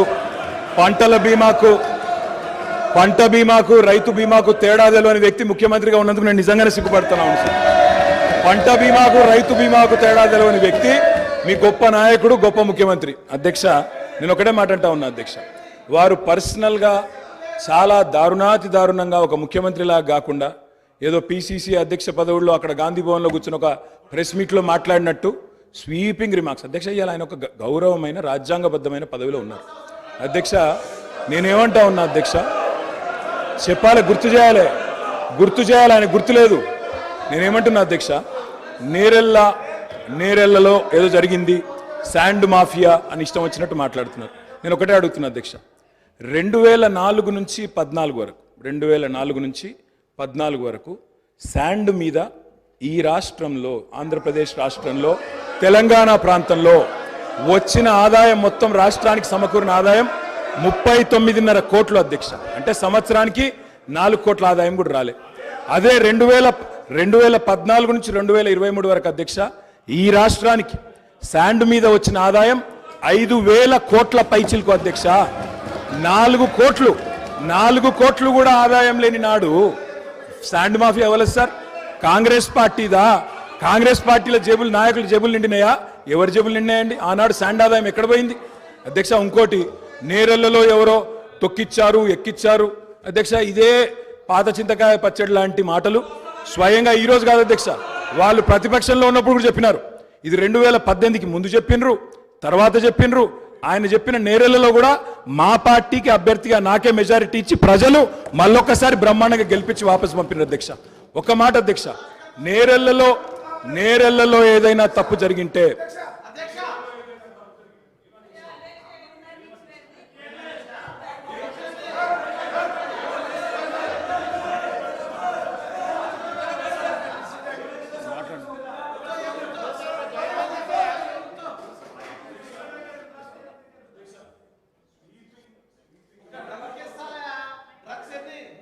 స్వీపింగ్ రిమార్క్స్, నోటికి ఎంత వస్తే అంత మాట్లాడడం. నేను ఒకటే మాట అంటున్నా అధ్యక్ష, ఇవాళ అధికారం వాళ్ళ చేతుల్లో ఉంది. ఏ విచారణ చేసుకుంటారో చేసుకోమనండి, మాకు అభ్యంతరం లేదు. కానీ ఇష్టం వచ్చినట్టు స్వీపింగ్ జనరలైజేషన్లు చేసుకోవడం, నోటికొచ్చినట్టు మాట్లాడడం, ఇది ఒక ముఖ్యమంత్రి పదవి స్థాయిలో ఉండే వ్యక్తికి తగదు. పంట బీమాకు రైతు బీమాకు తేడా తెలియని వ్యక్తి అక్కడ కూర్చోవడం నిజంగా ఈ రాష్ట్ర ప్రజలు సిగ్గుతో తలదించుకుంటున్నారు. ముఖ్యమంత్రి గారు. అధ్యక్ష, ప్రజాస్వామ్యంలో ప్రతిపక్షాలకు అవకాశం ఇవ్వాలి, వాళ్ళు ఏదైనా వివరణ ఇచ్చుకునే అవకాశం ఇవ్వాలనే ఉద్దేశంతో మైక్ ఇచ్చాము. మైక్ ఇవ్వండి అని మిమ్మల్ని రిక్వెస్ట్ చేసినా మీరు వారికి ఇచ్చిండ్రు, పెద్ద మనసు చేసుకొని. దాని ద్వారా ప్రజలకు ఏమైనా ఉపయోగపడేది కానీ నేను మాట్లాడిన అంశాలలో ఏమైనా తప్పులుంటే వాటిని ప్రస్తావించుంటే డెఫినెట్గా అవకాశాన్ని వారు సద్వినియోగం చేసుకున్నారు. కానీ వారు ఏం మాట్లాడుతున్నారు, మళ్ళీ అక్కసు వెళ్ళగక్కుతున్నాడు. ఎందుకనంటే అక్కడేదో మేనేజ్మెంట్ కోటాలని నేను కూర్చుందాం అనుకుంటే ప్రజల నుంచి వచ్చిన ఆయన కూర్చున్నాడు కాబట్టి నేను చూసి ఓర్వలేకపోతున్నా అని కుళ్ళుగా అనిపిస్తుంది తప్ప దాంట్లో ఏమైనా ఉందా అధ్యక్ష? సరే, ఏదేమైనా అధ్యక్ష, గత ప్రభుత్వము ఎంత గొప్పలు చెప్పుకున్నా కొన్ని వాస్తవాలను ప్రజలు కూడా గమనిస్తున్నారు. మీ ద్వారా వాళ్ళు ఆ సమయంలో మరి గుర్తుందో లేదో ఇప్పుడు గుర్తు చేయదలుచుకున్న అధ్యక్ష, 10వ తరగతి ప్రశ్నాపత్రాలు వాట్సాప్లలో తిరుగుతూ 10వ తరగతి పరీక్షలే నిర్వహించలేని అసమర్థ ప్రభుత్వం ఆనాడు ఉండే. 12వ తరగతి అంటే ఇంటర్మీడియట్ ప్రశ్నాపత్రాలు చక్కగా దిద్ది ఫలితాలు ప్రకటించలేక ప్రభుత్వం ప్రైవేటు వ్యక్తులకు, ఆనాటి మంత్రివర్గంలో ఉన్న కీలకమైన వ్యక్తి యొక్క మిత్రులకు ఆ కాంట్రాక్టు కట్టబెట్టడంతో సిజీజీ నుంచి తప్పించి అనుభవం లేని వాళ్లకు మిత్రులకు కట్టబెట్టడంతో అందులో జరిగిన ఫలితాల అవకతవకలలా 25 మంది నోనోగు మీసాల యువకులు ఆత్మహత్యలు చేసుకున్నారు. ఈ చావులకు ఆనాటి ప్రభుత్వం కారణం కాదా? ఇవి ప్రభుత్వ హత్యలు కాదా? ఇది పక్కన పెడితే అధ్యక్ష, డెఫినెట్గా తొందర ఏం లేదు అన్నీ. అది కాకుండా అధ్యక్ష, తెలంగాణ పబ్లిక్ సర్వీస్ కమిషన్ మీకు తెలుసు ఎంత ప్రతిష్టాత్మకమైన సంస్థ, ఎంత బాధ్యతగా పరీక్షలు నిర్వహించాలి, ఎంత బాధ్యతాయుతంగా వ్యవహరించాలి. ఈ వ్యవహారాలన్నిటిని పరీక్షలు నిర్వహించే తెలంగాణ పబ్లిక్ సర్వీస్ కమిషన్ నిర్వహించిన పరీక్షలు, ప్రశ్నాపత్రాలు చివరికి జిరాక్స్ సెంటర్లలో ఎక్కడ పడితే అక్కడ అగ్వకు సగ్వకు ఎట్లా పడితే అట్లా అమ్ముకునే పరిస్థితి వచ్చి, ఇది మేం చెప్పింది కాదు, పంపకాలలో పంచాయతీ వచ్చి వాళ్ళే ఫిర్యాదులు చేసుకొని ఈ ప్రభుత్వం గొప్పగా మేం కనిపెట్టినామన్నారు. ఈ ప్రభుత్వం ఏమన్నది? ఇది ప్రతిపక్షాలు కనిపెట్టింది కాదు, ప్రతిపక్షాలు చెప్పింది కాదు, మేమే గుర్తించినాం, మేమే ప్రశ్నపత్రాలు అమ్ముతుంటే పట్టుకున్నాం, మేమే కేసులు కట్టినాం అన్నారు. సంతోషం, మీరే అమ్ముకున్నారు, మీరే గుర్తించారు, మీరే పట్టుకున్నారు, మీరే కేసు కట్టారు. కానీ బాధ్యులను ఎవరిని చేసిండ్రు అధ్యక్ష? ఎవరిని బలి చేసిండ్రు? ఈరోజు బాధ్యులైన అందులో ఉండే సభ్యుల నియామకం విషయంలో, చైర్మన్ విషయంలో హైకోర్టు ఇచ్చిన తీర్పేంది? నిజంగానే ఈ ప్రభుత్వం బాధ్యత ఉంటే 30 లక్షల మంది నిరుద్యోగ యువకులు ఈరోజు ఉద్యోగ ఉపాధి అవకాశాల కోసం 10 సంవత్సరాల నుంచి చిక్కడపల్లి సెంట్రల్ లైబ్రరీలోనో, లేకపోతే దిల్సుఖ్ నగర్లోనో, గౌలిగూడలో, లేకపోతే ఈరోజు అమీర్పేట్ చౌరస్తాల్లో, కుకట్పల్లి చౌరస్తాల్లో, ఈరోజు కోచింగ్ సెంటర్ల అశోక్ నగర్ చౌరస్తాల్లో లక్షలాది మంది విద్యార్థులు ఈరోజు ఉద్యోగ ఉపాధి అవకాశాల కోసం పోటీ పరీక్షలకు గ్రామాలలో ఉన్న తల్లిదండ్రులు రూపాయి కూడబెట్టి ఈరోజు వాళ్ళని ఇక్కడ పెట్టి చదివిస్తే 10 సంవత్సరాలల్లా ప్రభుత్వంలో ఉన్న ఉద్యోగ ఖాళీలను భర్తీ చేయకపోను బాధ్యతారహితంగా నిర్వహించడం వల్ల ఆ ప్రశ్నపత్రాలు లీక్ అయి బజార్లలో పల్లి బఠానీలు అమ్ముకుంటుంటే దానికి సంబంధించిన చర్యలు తీసుకొని బోర్డును రద్దు చేసి కొత్త బోర్డును బాధ్యతారహితంగా నిర్వహించాల్సిన ఈ ప్రభుత్వం ఆనాడు ఆ చర్యలు చేయలే. ఎన్నికల్లో వచ్చినప్పుడు వాళ్ళని కొంతమంది విద్యార్థులను పిలుచుకొని కూర్చొని మాట్లాడి మంత్రి గారు చెప్తారు, అవును తప్పు జరిగింది, మళ్ళీ మూడోసారి అవకాశం ఇస్తే మిమ్మల్ని నిండా ముంచుతామని వాళ్ళకి మాటలు చెప్తున్నారు. తప్పు జరిగిందని మీరు గుర్తించినప్పుడు, మీ పాత్ర అందులో లేనప్పుడు, పాత్రులైన బాధ్యులైన వాళ్ళ మీద చర్యలు తీసుకోవడానికి మీరు ఆ పరీక్షలను నిర్వహించిన వాళ్ళ మీద బోర్డులో నియమించిన సభ్యులకు అర్హత లేదు అని కోర్టు కూడా ప్రభుత్వానికి సూచన చేసినప్పుడు యుద్ధ ప్రాతిపదికన చర్యలు ఎందుకు తీసుకోలేదు? దీనికి కారణం మీరు కాదా? ఇలాంటి 10వ తరగతి పరీక్ష నిర్వహించలేనోళ్ళు, 12వ తరగతి పరీక్షల పేపర్లు దిద్దలేనోళ్ళు, తెలంగాణ పబ్లిక్ సర్వీస్ కమిషన్ ద్వారా ప్రభుత్వ ఉద్యోగ నియామకాలు చేపట్టలేనోళ్ళు ఖచ్చితంగా సిగ్గుతో తల వంచుకోవాల్సిందే. తెలంగాణ సమాజానికి క్షమాపణ చెప్పి తీరవలసిందే అధ్యక్ష. అదేవిధంగా అధ్యక్ష ఇంకొక మాట చెప్పదలుచుకున్న అధ్యక్ష, స్కూల్ ఎడ్యుకేషన్ మీద ఇచ్చిన రిపోర్ట్లో నేషనల్ అచీవ్మెంట్ సర్వే ర్యాంకింగ్ 31 అధ్యక్ష. అంటే ఇంకా కింద ఏది లేదు అధ్యక్ష. అసలు నేషనల్ అచీవ్మెంట్ సర్వే స్కూల్ ఎడ్యుకేషన్కి సంబంధించి తెలంగాణ రాష్ట్రానికి ఉన్న ర్యాంక్ ఏంటంటే 31. రాష్ట్రాలే కాదు యూనియన్ టెరిటరీల కంటే కూడా అధ్వానంగా తెలంగాణ రాష్ట్ర విద్య ఉంది అని అంటే ఈ తప్పకుండా వాళ్ళు తల వంచుకోవాల్సిందే, సిగ్గుపడాల్సిందే అధ్యక్ష. అదేవిధంగా అధ్యక్ష పదే గతంలో మీరు ఇది మాట్లాడినరు, గతంలో అది మాట్లాడినరు, గతంలో మీరు తెలంగాణకు వ్యతిరేకం, లేకపోతే మీరు తెలంగాణ ప్రజలప్పుడు అడిగినప్పుడు ఇయ్యలేదు, గత కాంగ్రెస్ ప్రభుత్వంలో జరిగిన తప్పిదాలకంతా ఇక్కడ ఉన్న వాళ్ళే కారణం, మీరు బాధ్యత వహించాలి అంటారు.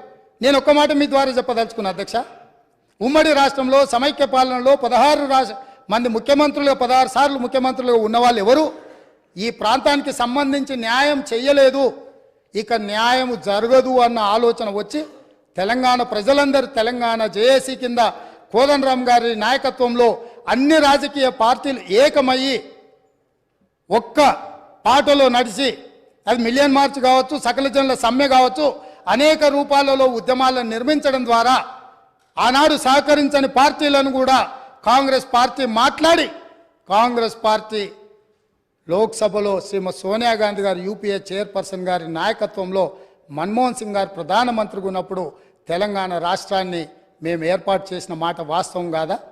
ఈ తెలంగాణ రాష్ట్రం ఉక్కు సంకల్పంతో ఆనాడు 2004 సంవత్సరంలో శ్రీమతి సోనియా గాంధీ గారు కరీంనగర్ గడ్డ మీద నుంచి ఈ ప్రాంత ప్రజలకు ఇచ్చిన మాట నిలబెట్టుకోవడానికి మాట తప్పని మడమ తిప్పని నాయకురాలుగా తెలంగాణకు ఆనాడు ఇచ్చిన గ్యారంటీని ఎన్ని కష్టాలు, ఎన్ని నష్టాలు, ఎన్ని ఇబ్బందులు ఎదుర్కొన్న 4 కోట్ల తెలంగాణ ప్రజలకు తెలంగాణ రాష్ట్రాన్ని ఇచ్చి మాట నిలబెట్టుకున్న నాయకురాలు సోనియా గాంధీ గారు.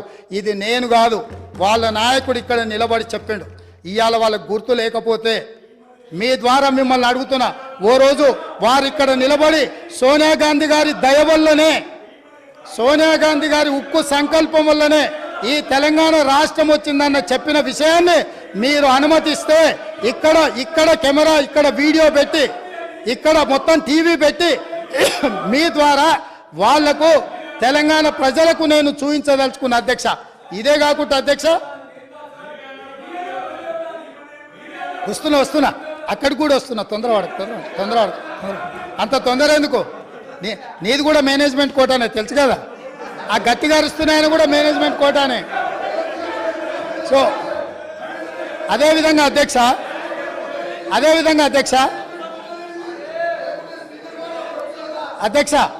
అదేవిధంగా 18 జూలై అధ్యక్ష, బాగినాలే ప్రతిపక్ష నాయకులు, 18 జూలై 1996 ఒక చర్చ సందర్భంగా, ఈ చర్చ 610 జీవో మీద, తెలంగాణ సమస్యల మీద చర్చ జరిగినప్పుడు ఒక గొప్ప నాయకుడు, చాలా గొప్ప నాయకుడు అని చెప్పుకునేవాళ్ళు ఏం మాట్లాడినరో నేను చెప్పదలుచుకున్నా అధ్యక్ష. ఇది అసెంబ్లీ రికార్డులలో ఉంటే, కావాలంటే వాళ్ళు కూడా చూసుకోవచ్చు, లేదంటే కాపీ నేను మీకు పంపిస్తాను, మీ ద్వారా వాళ్ళకి ఇవ్వచ్చు. ఉద్యోగులకు సంబంధించి 6 సూత్రాల పథకం, జోనల్ సిస్టమ్ వంటివి దెబ్బతిన్నాయి.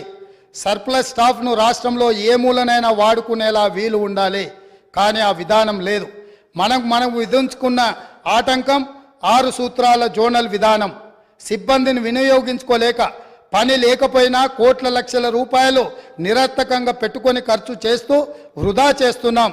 ఈ విధానంలో మార్పులు చేయాలి, డైనమిక్గా మూవ్ కావాలి. ఆయా ప్రాంతాల ప్రజాప్రతినిధులతోనూ ఉద్యోగ సంఘాలతోనూ సంప్రదింపులు జరిపి జోనల్ విధానాన్ని తొలగించడానికి ప్రయత్నం చేయాలి. ఆనాడు 69 తెలంగాణ ఉద్యమంలో ఎంతోమంది అమరులై కేంద్ర ప్రభుత్వంతో కొట్లాడి నిటారుగా నిలబడి సాధించుకున్న జోనల్ విధానాన్ని, జోనల్ విధానం ద్వారా ఉద్యోగ ఉపాధి అవకాశాలలో తెలంగాణ వాటాను, కోటాను నిర్ణయం చేసి జోనల్ విధానం తీసుకొస్తే, ఈ 18 జూలై 1990 నాడు ఆనాడు మంత్రిగా ఉన్న శ్రీ గౌరవనీయులైన కల్వకుంట్ల చంద్రశేఖరరావు గారి ప్రసంగంలోని పాఠం ఇది. వారికి తెలంగాణ ప్రజల పట్ల, తెలంగాణ విధానాల పట్ల ఉన్న నిబద్ధత. ఈరోజు వాళ్ళు ఇక్కడ వచ్చి వారి వారసులం మేము, మా అంత ప్రబుద్ధులే లేరు, మా అంత గొప్ప ఉద్యమకారులే లేరు, తెలంగాణ అంటే మేమంటే తెలంగాణ అని గొప్పలు చెప్పుకునే వాళ్ళు ఇదే సభలో ఇక్కడే నిలబడి కల్వకుంట్ల చంద్రశేఖరరావు గారు మాట్లాడిన ప్రసంగం ఇది.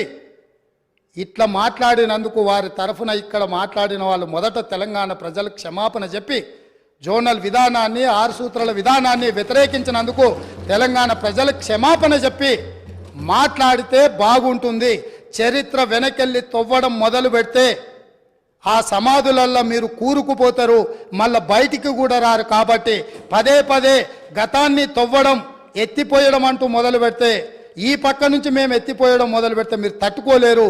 అందుకే 2 జూను 2014 నుంచి తెలంగాణ రాష్ట్రం ఏర్పడ్డ తర్వాత జరిగిన పరిణామాల మీద మొదటి 9.5 సంవత్సరాలు మీరు పరిపాలన అందించారు, రాబోయే 10 సంవత్సరాలు మేము పరిపాలన అందించబోతున్నాం.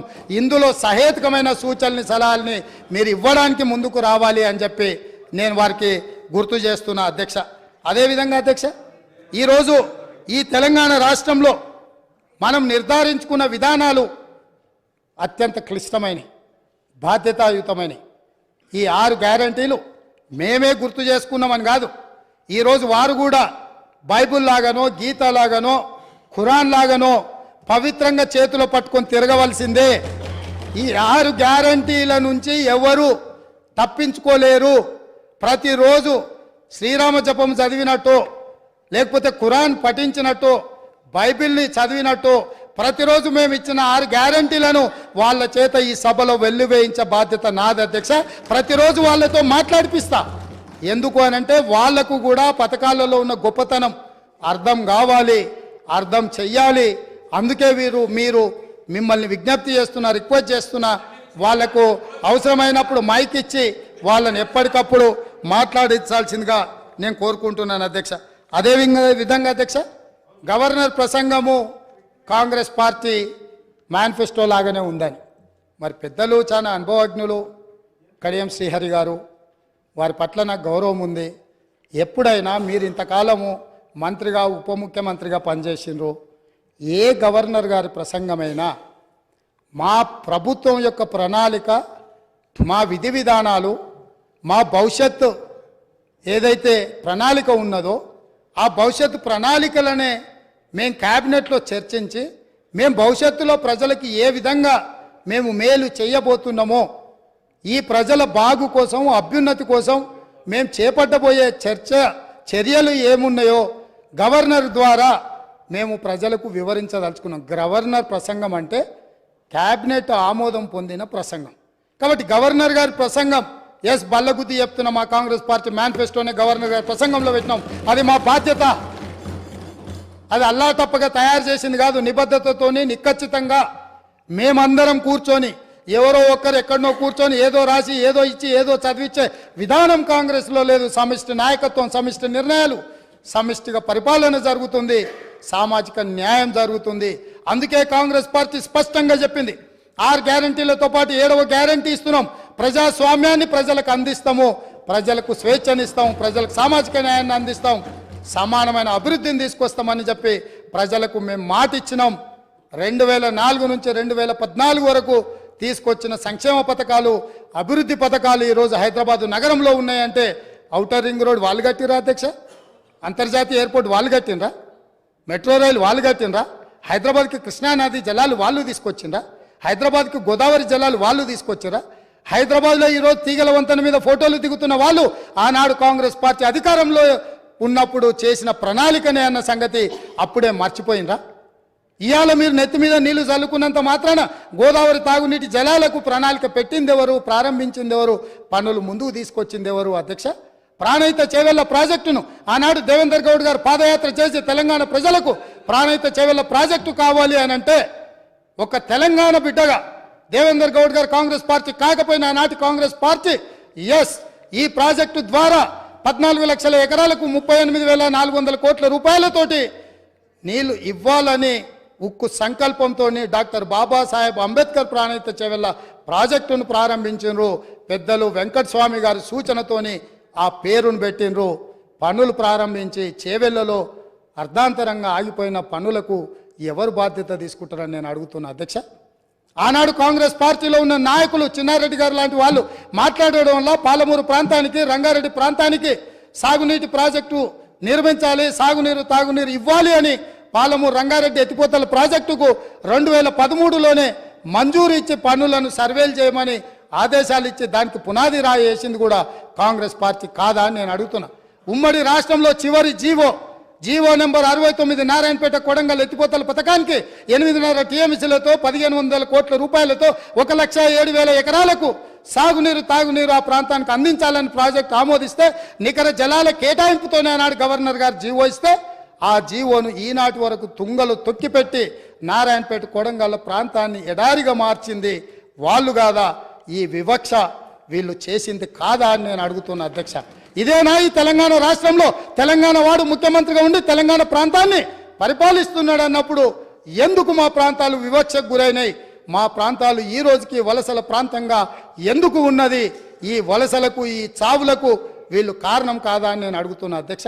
అదేవిధంగా ఈరోజు నేను మాట్లాడదలుచుకున్న అధ్యక్ష, తెలంగాణ రాష్ట్రంలో డ్రగ్స్ మహమ్మారి లేకుండే, తెలంగాణ ఉమ్మడి రాష్ట్రంలో డ్రగ్స్ గురించి చర్చలు లేకుండే, గంజాయి మత్తు లేకుండే, లిక్కర్ కూడా అతి తక్కువగా ఉండే. కానీ ఇవాళ ఏ పేపర్ చూసినా, ఏ టీవీ చూసినా గంజాయి మత్తులో దాడులు జరుగుతున్నాయని, సింగరేణి కాలనీలో 6 సంవత్సరాల పసికూనను గంజాయి మత్తులో రేపు మర్డర్ చేస్తే ఈ ప్రభుత్వం అచేతనంగా ఉండిపోయింది. ఈరోజు ఈ రాష్ట్రంలో జరుగుతున్న కారణాలకు, ఈరోజు దొరుకుతున్న డ్రగ్స్కి ఈ ప్రభుత్వ వైఫల్యం కారణం కాదా? ఈ ప్రభుత్వం డ్రగ్స్కు సంబంధించి విచారణ మీద సిట్ వేసి ఆ సిట్లో ఉన్న అధికారిని అర్ధాంతరంగా ఎందుకు బదిలీ చేసిండ్రు? అతను ఎక్కడికి పోయిండు? ఆ సిట్ ఎక్కడికి పోయింది? ఆ విచారణ ఎక్కడికి పోయిందని నేను అడుగుతున్నా అధ్యక్ష. ఈ ప్రభుత్వం యొక్క వైఫల్యాన్ని కప్పిపుచ్చుకోవడానికి విచారణల లోపాలను దాచిపెట్టడానికి చేస్తున్న ప్రయత్నంలో నేనే స్వయంగా ఆనాడు 2017లో తెలంగాణ రాష్ట్ర ఉమ్మడి హైకోర్టులో పబ్లిక్ ఇంట్రెస్ట్ లిటిగేషన్ వేసి ఈ విచారణ మీద ఎన్ఫోర్స్మెంట్ డైరెక్టరేటు, డిఆర్ఐ, ఈ నార్కోటిక్స్ డిపార్ట్మెంట్ అన్నిటిని కూడా ఒక సిట్ను ఏర్పాటు చేయాలని హైకోర్టులో కేసు వేస్తే 2021 వరకు నేను కొట్లాడితే తెలంగాణ రాష్ట్ర హైకోర్టు ఈడీకి మొత్తం సమాచారాన్ని చేసిన విచారణను బదిలీ చేయమని హైకోర్టు ఆదేశాలు ఇచ్చిన ఈ రాష్ట్ర ప్రభుత్వం ఆ వివరాలన్నీ దాచిపెట్టింది అధ్యక్ష. ఆనాడు డ్రగ్స్లో ఏవైతే టెలిఫోన్లు కానీ, కంప్యూటర్స్ కానీ, ల్యాప్టాప్లు కానీ ఇతర సీజ్ చేసిన ఎక్విప్మెంట్, ఎలక్ట్రానిక్ ఎక్విప్మెంట్ని ఏది కూడా ఈరోజు వాళ్ళు ఫోరెన్సిక్ ల్యాబ్కు పంపించలేదు. వాటి మీద సరైన విచారణ జరగలేదు. ఆ వివరాలన్నీ కూడా ఈడీ అడిగితే ఇవ్వకపోతే ఈడీ డిపార్ట్మెంట్ తెలంగాణ ప్రభుత్వం మీద contempt of court case file చేసింది అధ్యక్ష. నేను అడుగుతున్న అధ్యక్ష మీ ద్వారా ప్రతిపక్షాన్ని, ఈ రాష్ట్రాన్ని పంజాబ్ రాష్ట్రాన్ని మీరు చూసిండ్రు. పంజాబ్ రాష్ట్రాన్ని ఈరోజు డ్రగ్స్ మహమ్మారి పట్టి పీడించడంతో ఈరోజు గ్రామాలల్లో పేద మహిళలు, ధనవంతులు శ్రీమంతులు కాదు, పేదలు భార్య తల్లి కూలికి పోయి సంపాదించిన డబ్బులో భర్తలను సోదరులను ఇవాళ డ్రగ్స్కి అలవాటు పడి బాధపడుతుంటే వాళ్ళకు అందులో సంపాదించిన కొంత డబ్బు పెట్టి డ్రగ్స్ కొని ఇచ్చే పరిస్థితి వచ్చింది. ఈ పరిస్థితి పంజాబ్ రాష్ట్రాన్ని నిర్వీర్యం చేసింది అధ్యక్ష. పంజాబ్లో యంగ్ విడోస్ చిన్న వయసులోనే మహిళలు వితంతువులుగా మారుతుంటే డ్రగ్స్ బారిన పడి ఈరోజు చావులను మనం కల్లారో చూస్తుంటే, రాష్ట్రమే నిర్వీర్యం అయిపోతుంటే, యువత డ్రగ్స్ బారిలో పడి చచ్చిపోతుంటే, తెలంగాణ రాష్ట్రంలో పూర్తిగా కూకటి వేళ్లతో పెకిలించి వేయాల్సిన ఈ డ్రగ్స్ మహమ్మారి విషయంలో ఎందుకు విచారణలో ఈ ప్రభుత్వం ఆనాడు జాప్యం వహించింది, ఎందుకు నిర్లక్ష్యం వహించింది, ఎందుకు దీని మీద చర్యలు తీసుకోవడానికి నార్కటిక్ డిపార్ట్మెంట్కు, డిఆర్ఐ డిపార్ట్మెంట్కు, ఈడీ డిపార్ట్మెంట్కు ఎందుకు సంపూర్ణమైన సమాచారాన్ని ఇవ్వలేదని నేను అడుగుతున్నా అధ్యక్ష. ఈరోజు నేను టిఎస్ న్యాబ్లో ఒక అడిషనల్ డీజీ క్యాడర్ ఆఫీసర్ని పెట్టి ఎంపవర్ చేసి ఇవాళ ఈ రాష్ట్రంలో డ్రగ్స్ అనే పదం వినిపించొద్దు, ఈ రాష్ట్ర సరిహద్దులు ఎవడు గంజాయితో రావద్దు, ఎవడు వచ్చినా ఎంత పెద్దవాడైనా ఎంత గొప్పవాడైనా వాళ్ళ వెనకాల ఎవరు ఉన్నా ఊచలు లెక్క పెట్టాల్సిందే, లెక్క పెట్టియాల్సిందే అని ఈరోజు నా ప్రభుత్వం, మా మంత్రివర్గ సహచరులు తీసుకున్న నిర్ణయాన్ని ఈ ప్రతిపక్షాలు అభినందించాల్సిన అవసరం లేదు అధ్యక్ష. మిగతా విషయాలలో భిన్నాభిప్రాయాలు ఉండొచ్చు, భేదాభిప్రాయాలు ఉండొచ్చు, కానీ డ్రగ్స్ మహమ్మారిని నిషేధించడానికి నిర్వీర్యమైపోతున్న యువతను, చిన్న పాఠశాలల ఆడపిల్లలు బలైపోతున్న ఈ మహమ్మారిని నిషేధించడానికి ఈ దాన్నైనా అభినందించడానికి మన ప్రభుత్వాన్ని మీరు అభినందించడానికి మీకు మనసు రాలేదా అని నేను అడుగుతున్నా అధ్యక్ష. అంటే ఈరోజు ఈ సభలో వీళ్ళందరూ మిగతా వాటిలలో వాళ్ళకి రాజకీయ కోణాలు ఉండొచ్చు, కానీ ఈ విషయంలో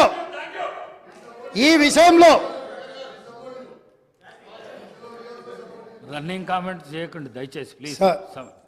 సార్ పాపం తెలియక అట్లా అంటుండే, కానీ తర్వాత ఆయనకుండే బాధలు ఆయనకుంటాయి. ఎందుకంటే ఎవరైతే ఈ అంశం మీద పూర్తి స్థాయిలో మాట్లాడినరో వారు బాధ్యత తీసుకొని మిగతా విషయాలలో మాకు భిన్నాభిప్రాయాలు ఉన్నా డ్రగ్స్ నిర్మూలన విషయంలో, మత్తు పదార్థాలను నిషేధించడంలో, గంజాయి ఇతర మత్తు పదార్థాలను ఈ రాష్ట్ర సరిహద్దులను దాటి లోపలికి రానివ్వకుండా కంచేసి కాపాడాల్సిన బాధ్యత ఈ 119 మంది శాసనసభ్యుల మీద ఉన్నది అని మనందరం ఏకగ్రీవంగా ఈ విషయంలో ఒక అభిప్రాయానికి వచ్చినుంటే ఎంత మంచి సందేశం ఇవాళ తెలంగాణ ప్రజలకు చేరుండేది అధ్యక్ష. కాళ్ళు వనకాలి అధ్యక్ష. ఎవరైనా ఈ రాష్ట్రంలో గంజాయి కానీ, కొకైన్ కానీ, హెరాయిన్ కానీ ఇట్లాంటివి రకరకాల ఎన్నో పేర్లు, పేర్లు పలకడానికి కూడా నాకు రాదు అధ్యక్ష. వీటన్నిటినీ 100% ఉక్కు పాదంతో అణిచివేస్తాం, ఎంత వాళ్ళున్నా బొక్కలేస్తామనే నిబద్ధతతో మా ప్రభుత్వం పనిచేయబోతుంది. దీనికైనా వాళ్ళు పూర్తి స్థాయిలో మద్దతు పలకాలి అని చెప్పి మీ ద్వారా వారికి విజ్ఞప్తి చేస్తున్నా అధ్యక్ష. అదేవిధంగా అధ్యక్ష,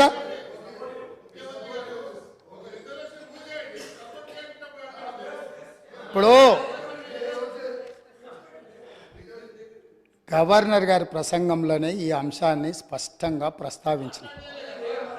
వారు ఎంతసేపు మాట్లాడినరో మీరు సమయం తీయండి. మా సభ్యులు ఎంతసేపు మాట్లాడినరో టీఆర్ఎస్ సభ్యులకు ఎంతసేపు సమయం ఇచ్చిండ్రో రెండు పోల్చి చూడండి అధ్యక్ష.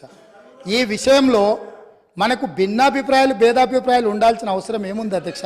ఏముంది? ఏమన్నా ఉందా అధ్యక్ష? ఇందులో నేను ఏమైనా ఎవరికైనా నష్టం జరిగే విధంగా లేకపోతే వాళ్ళ కష్టం జరిగే విధంగా ఏమన్నా ప్రభుత్వం నిర్ణయం తీసుకుంటుందా అధ్యక్ష? ఇందులో కలిసి రావడానికి ఉన్న ఇబ్బంది ఏంది అధ్యక్ష? నాకు అర్థం కాలే. అందుకే వారికి అవసరమైతే ఇప్పుడు అడగట్లేదు అధ్యక్ష మైకు.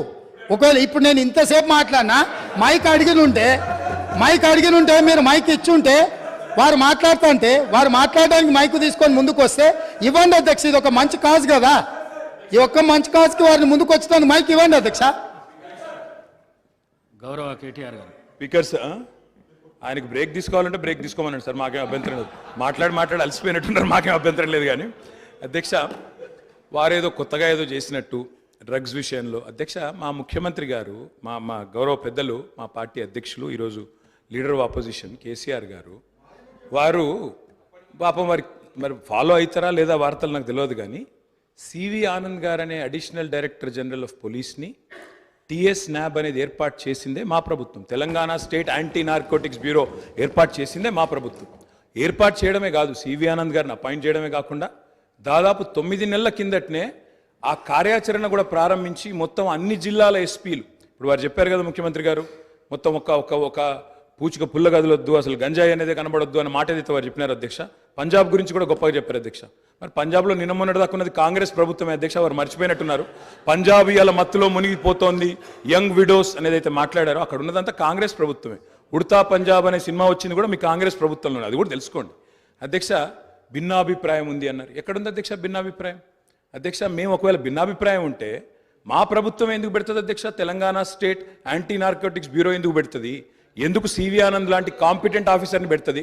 సరే మీరు తీసేసింది ఇలా ఆయన, అది వేరే విషయం. కానీ సివి ఆనంద్ లాంటి కాంపిటెంట్ ఆఫీసర్ని ఎందుకు పెడతాం అధ్యక్ష? ఇంకో మాట అధ్యక్ష, ఇట్లాంటి విషయాలు ఇప్పుడు ఈరోజు కాదు అధ్యక్ష, ఇట్లాంటి విషయాల్లో గౌరవ ముఖ్యమంత్రి గారు ఆనాడు కేసీఆర్ గారు మరి షీ టీమ్స్ పెట్టినా, రాష్ట్ర ప్రయోజనాలకు సంబంధించి ఏ అంశం పెట్టినా, ఈరోజు డ్రగ్స్ విషయంలో మీరు మాట్లాడినా 100% కాదు అధ్యక్ష, 1000% మా పార్టీ నుంచి పూర్తి సహకారం ఉంటుంది ఈ విషయంలో. వారికి కన్ఫ్యూజన్ అవసరం లేదు, వారికి ఇంకేమైనా అనుమానాలు ఉంటే కూడా నేను చెప్తా ఉన్నా. భిన్నాభిప్రాయాలు అన్నారు, మేము అభిప్రాయం చెప్తే కదా అధ్యక్ష భిన్నాభిప్రాయం ఉండడానికి. అది మేమే చెప్పినాము, మేమే మా ప్రభుత్వం ఉన్నప్పుడే ఏర్పాటు చేసిన సంస్థ. ఇవాళ మీరు క్రెడిట్ తీసుకుంటా అనుకోవచ్చు, మాట్లాడితే మేనేజ్మెంట్ కోట అంటారు అధ్యక్ష. అధ్యక్ష ఢిల్లీని మేనేజ్మెంట్ చేసి ముఖ్యమంత్రి పదవి తెచ్చుకున్న వ్యక్తి, ఢిల్లీని మేనేజ్ చేసి పీసీసీ పదవి తెచ్చుకున్న వ్యక్తి వాళ్ళ మేనేజ్మెంట్ కోట గురించి మాట్లాడితే అధ్యక్ష నేను అనలేదు అధ్యక్ష. ఇది కోమటిరెడ్డి వెంకటరెడ్డి గారు చెప్పినారు, పేమెంట్ కోట అని చెప్పినారు అధ్యక్ష. కాబట్టి ఇంకా ఆయన కూడా మాట్లాడితే బాగలేదు అధ్యక్ష, వారిని సవరించుకోమనండి ముఖ్యమంత్రి గారు. అధ్యక్ష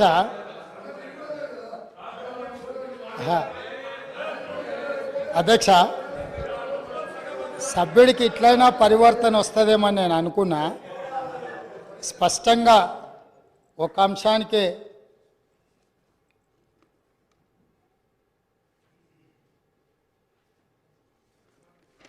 సభ్యుడు ఈ ఒక్క అంశానికే పరిమితమయ్యి స్పష్టంగా ముందుకొచ్చి ఇతర అంశాల పట్ల చర్చ జరగకుండా దీనికి మద్దతు ఇస్తారని నేను ఆశించిన. సో నన్ను నిరాశపరిచింది. మళ్ళీ సేమ్ రిటారిక్ పొలిటికల్ అలిగేషన్ చేసే ప్రయత్నం చేసిండ్రు. నాకేం ఇబ్బంది లేదు. టిఎస్ న్యాబ్ అనే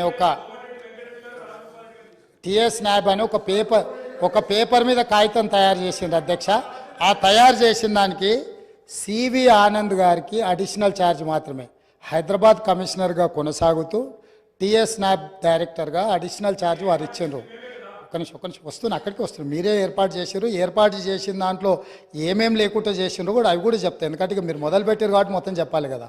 సో అడిషనల్ ఛార్జ్ ఇవ్వడంతో ఆయన ఇక్కడ అక్కడ దృష్టి పెట్టలేకపోయింది. ఒకటి వాళ్ళు ఒక స్టాఫ్ ప్యాటర్న్ వర్కౌట్ చేసి ఇచ్చారు. 301 మంది సిబ్బంది కావాలా, ఈ సిబ్బందిని అంతా మాకు ఇవ్వాలి, దీన్ని నిషేధించాలని ప్రభుత్వానికి నివేదిక ఇచ్చారు.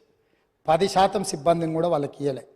29 కోట్ల రూపాయలు వాహనాల కొనుగోలు కానీ ఇతర ఆఫీస్కు సంబంధించిన అంశాలను మాకు ఏర్పరచుకోవడానికి 29 కోట్ల రూపాయలు బడ్జెట్ కావాలని రాష్ట్ర ప్రభుత్వానికి అడిగారు.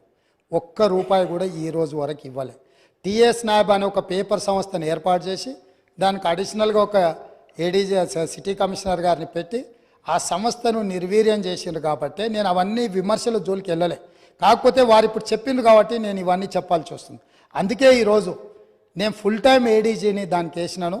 ఇమ్మీడియట్గా 29 కోట్లు కాదు, అవసరమైతే మీరు 50 కోట్లు తీసుకోండి. ఇది నా రాష్ట్ర భవిష్యత్తు, ఇది మా పిల్లల మన పిల్లల భవిష్యత్తు. ఇవాళ మన కుటుంబంలో మనం ఏ విజయం సాధించినా ఏ స్థాయికి ఎదిగినా తెలిసి తెలియని వయసులో పిల్లలు ఇట్లాంటి వాటిన బారిన పడితే మన కుటుంబాలు అన్నీ కూడా ఆ దుఃఖాన్ని లెక్క కూడా పెట్టలేం. ఈరోజు ఎన్నో పాఠశాలల్లో ఈరోజు ఇట్లాంటి ఫిర్యాదులు వస్తున్నాయి. నేను వాటన్నిటి గురించి ఎక్కువ ప్రస్తావించదలుచుకోవాలి ఇక్కడ. ఎందుకనంటే వాళ్ళు ఎంతో రెప్యుటేషన్ ఎంతో కష్టపడి సంపాదించుకున్నారు. ఎవరి మీద ఎక్కడ ఏ పాఠశాలలలో ఏమి ఇబ్బందులు ఉన్నాయనే వివరాలు నేను ఇక్కడ సభలో చెప్పదలుచుకోలేదు. ఎందుకనంటే ఆ కుటుంబాలకు కానీ లేకపోతే ఆ పాఠశాలలకు కానీ ఆ కాలేజీలకు కానీ రెప్యుటేషన్ దెబ్బతింటుంది. గత ప్రభుత్వం పేపర్ మీద తెలంగాణ స్టేట్ యాంటీ నార్కటిక్ బ్యూరోను స్టార్ట్ చేసింది నిజం, దానికి ఒక హైరార్కీని డిసైడ్ చేసింది నిజం, దానికి అడిషనల్ ఛార్జ్ చేసి తూతూ మంత్రంగా చేసింది నిజం. వాళ్ళు 29 కోట్ల రూపాయలు అడిగితే ₹1 కూడా ఇవ్వండి నిజం. వీటన్నిటిని సమీక్షించి అందుకే నేను ఏమంటున్నా అంటే ఈ ఒక్క విషయంలో విమర్శల జోలికి వెళ్లకుండా ఈ తెలంగాణ సమాజాన్ని ఒక బలమైన సమాజంగా, ఈ తెలంగాణ సమాజం అంటే ఒక ఉద్యమాల గడ్డ, తరతరాలుగా మనము నిటారుగా నిలబడి కొట్లాడిన చరిత్ర ఉన్న గడ్డ. ఇవాళ ఈ గడ్డ మీద గంజాయి మొక్కలు మొలుస్తుంటే, గంజాయి వనాలు పెరుగుతుంటే ఎక్కడెక్కడో ఇక్కడికొచ్చి పక్క రాష్ట్రాల్లోడు పక్క దేశాల్లోడు వివిధ మాదక ద్రవ్యాలు ఇక్కడికి తీసుకొచ్చి మన పిల్లలకు నేర్పి మన పిల్లలు మన రాష్ట్ర భవిష్యత్తును నాశనం చేస్తుంటే ఇక్కడ కూడా మనం రాజకీయాలు చర్చించుకుంటూ ఉంటే సమాజం మనల్ని క్షమించదు. దయచేసి ఒక్క విషయంలో సభలో ఉన్న అన్ని పార్టీలను నేను విజ్ఞప్తి చేస్తున్నా. అది భారతీయ జనతా పార్టీ కావచ్చు, ఎంఐఎం కావచ్చు, సిపిఐ కావచ్చు, సభలో ప్రాతినిధ్యం లేని రాజకీయ పార్టీలకు కూడా నేను వేదిక మీద నుంచి విజ్ఞప్తి చేస్తున్నా. ఇది మన సమాజానికి పట్టిన చీడ పీడ. దీన్ని తొలగించడంలో, పూర్తిగా నిషేధించడంలో మీ అందరి మద్దతు ఈ రాష్ట్ర ప్రభుత్వానికి అవసరం ఉన్నది. అవసరమైన సహకారాన్ని అందించాల్సిందిగా సభాపక్ష నాయకుడిగా మీకు అందరికీ విజ్ఞప్తి చేస్తున్నా అధ్యక్ష. అదేవిధంగా అధ్యక్ష, ఇంకా చాలా రోజులు మనం చాలా విషయాలు చర్చించుకోవాలి, మాట్లాడుకోవాలి. చాలా విషయాలు నేను ప్రస్తావించాలనుకున్న విషయాలు ఉన్నాయి. నేను ఒక మాట మీ ద్వారా 6 గ్యారంటీల విషయంలో ఇందిరమ్మ రాజ్యంని ఏర్పాటు చేయడంలో దళితులకు, గిరిజనులకు, బడుగు బలహీన వర్గాలకు, మైనారిటీలకు, మహిళలకు, విద్యార్థులకు, నిరుద్యోగ యువకులకు, ఉద్యమకారులకు, అమరవీరుల కుటుంబాలకు 100% ఈ ప్రభుత్వంలో న్యాయం జరుగుతుంది. ఈ ప్రభుత్వము తెలంగాణ ప్రజలకు స్వేచ్ఛనిస్తుంది. ఈ ప్రభుత్వం తెలంగాణ ప్రజలకు సామాజిక న్యాయం చేస్తుంది. మా మంత్రివర్గ కూర్పు చూస్తేనే ఈరోజు సామాజిక న్యాయం ఎట్లుంటుందో మీకు అర్థమై ఉండొచ్చు. ఈరోజు ఇందిరమ్మ ఇంట్లో ఈ రోజుకు ఉన్న ఇందిరమ్మ ఇంట్లో ఈరోజు మీరు ఇక్కడ నుంచి వెళ్ళి చూడొచ్చు. ఖానాపూర్ ఎమ్మెల్యే వెడమ బొజ్జు ఆనాడు ఇందిరమ్మ ఇచ్చిన ఇంట్లోనే ఉంటూ ఈరోజు ఎమ్మెల్యేగా ఈ సభలో కాలు పెట్టిండు. ఒక బలహీన వర్గాలకు సంబంధించిన బీర్ల ఐలయ్య ఈరోజు ఇందులో కాలు పెట్టిండు. ఒక ఈర్లపల్లి శంకరయ్య షాద్నగర్ నుంచి రజక కుటుంబం నుంచి వచ్చిన వాడు ఈ శాసనసభలోకి రావడం జరిగింది. ఇట్లా చెప్పుకుంటూ వెళ్తే అత్యంత పేదలు, నిరుపేదల నుంచి వచ్చిన వాళ్లకు ప్రజలతో ఉన్న సంబంధాలు, అనుబంధాలతోని మందుల శామ్యుల్ మీరు అణిచివేసి తెలంగాణ ఉద్యమంలో ఉండి మీతో ఉద్యమంలో మొదటి నుంచి చివరి వరకు ఉన్న మందుల శామ్యుల్ని మీరు అనాథగా వదిలేస్తే 50,000 రూపాయల నగదు లేకపోయినా 52,000 ఓట్లతోని కాంగ్రెస్ పార్టీ మల్లికార్జున ఖర్గే, సోనియమ్మ గారి నాయకత్వంలో ఎమ్మెల్యేని చేసి ఈ సభలోకి మందుల శామ్యుల్ని తెలంగాణ ఉద్యమకారుణ్ణి ఈ కాంగ్రెస్ పార్టీ తీసుకొచ్చింది అధ్యక్ష. కాంగ్రెస్ పార్టీ చిత్తశుద్ధిని ఈ దేశంలో ప్రజలు ఆలోచన చేయనప్పుడు, ఈ దేశంలో ప్రజలకు స్వతంత్రం కావాలి అని అందరికి అవగాహన లేనప్పుడే ఈ దేశ ప్రజలకు స్వేచ్ఛనివ్వాలి, స్వతంత్రం తీసుకురావాలి అని కాంగ్రెస్ పార్టీని ప్రారంభించి ఆగస్టు 15, 1947లో ఈ దేశానికి స్వతంత్రం సాధించిన పార్టీ కాంగ్రెస్ పార్టీ. నిజాం రజాకర్ల పరిపాలనలో ఉన్న ఈ ప్రాంతాన్ని విముక్తి కలిగించాలి అని సాయుధ రైతాంగ పోరాటంలో ఈ ప్రాంతంలో నిటారుగా నిలబడి వేలాది మంది నేల కొరుగుతున్నప్పుడు ఈ నేల తల్లి తడిసి ముద్దై మా కమ్యూనిస్టు సోదరులు ఆనాటి స్టేట్ కాంగ్రెస్ సోదరులు అందరూ ఏకోన్ముఖమై రాజ్యం మీద రాజు మీద వీరోచితంగా పోరాటం చేస్తున్నప్పుడు ఈ ప్రజలకు విముక్తి కలిగించాలి, ఈ ప్రజలకు స్వేచ్ఛనివ్వాలి, స్వతంత్రాన్ని ఇవ్వాలి అని చెప్పి ఆనాడు పండిత్ జవహర్లాల్ నెహ్రూ గారు ప్రధానమంత్రిగా ఉన్నప్పుడు కేంద్ర హోంశాఖ మంత్రి సర్దార్ వల్లభాయ్ పటేల్ ఈ ప్రాంత ఉమ్మడి హైదరాబాద్ రాష్ట్రానికి ఆ రోజు విముక్తి కలిగించి భారతదేశంలో కలుపుకొని స్వతంత్రాన్ని ఈ ప్రాంతానికి ఇచ్చిన పార్టీ కాంగ్రెస్ పార్టీ. ఈ కాంగ్రెస్ పార్టీ ఒక రామ్జీ గోండును, ఒక కొమరం భీమును, ఒక చాకలి ఐలమ్మను, ఒక దొడ్డి కొమరాయను, ఒక సర్దార్ సర్వాయి పాపన్న గౌడును ఆదర్శంగా తీసుకొని ఒక సురవరం ప్రతాప్ రెడ్డి గారు వేసిన దారులను దృష్టిలో పెట్టుకొని ఒక ప్రొఫెసర్ జయశంకర్ గారు, ఒక కొండా లక్ష్మణ్ బాపూజీ నిర్ణయించిన ఎజెండాతోని శ్రీమతి సోనియా గాంధీ గారు ఈ రాష్ట్రాన్ని ఇవ్వాలి, ఈ ప్రజల యొక్క ఆకాంక్ష నెరవేర్చాలి అని ఆంధ్రప్రదేశ్లో పార్టీకి తీరని నష్టం జరిగిన, కేంద్రంలో అధికారం కోల్పోయిన, తెలంగాణ రాష్ట్రంలో ఎన్నో ఒడిదుడుకులను ఎదుర్కొన్నా ఇంటికొచ్చి కడుపులో తలకాయ పెట్టి కాళ్ళకు దండం పెట్టి నమ్మించి మోసం చేసిన ఒక్క మాట పల్లెత్తు మాట అనకుండా క్షమించగలిగిన క్షమా గుణం ఉన్న నాయకురాలు శ్రీమతి సోనియా గాంధీ గారు. చరిత్ర పుటలలో ఎవరు కుటుంబాలు కుటుంబ సమేతంగా సపరివార సకుటుంబ సమేతంగా వెళ్ళి సోనియా గాంధీ గారి కాళ్ళకు దండం పెట్టి తర్వాత వెన్నుపోటు పొడిచిండ్రో చరిత్ర పుటలలో శాశ్వతంగా ఉంది. అయినా ఈ రోజు వరకు శ్రీమతి సోనియా గాంధీ గారు ఏ ఒక్క రోజు కూడా పల్లెత్తు మాట అనలేదు. 2004లో కరీంనగర్ జిల్లా నుంచి ప్రజలకు ఒక గ్యారెంటీ ఇచ్చింది, ఆ గ్యారెంటీని అమలు చేసింది. మళ్ళీ సెప్టెంబర్ 17, 2023 నాడు రంగారెడ్డి జిల్లాలో రాజీవ్ గాంధీ ప్రాంగణంలో ఈ తెలంగాణ ప్రజలకు 6 గ్యారెంటీలను ఇచ్చింది.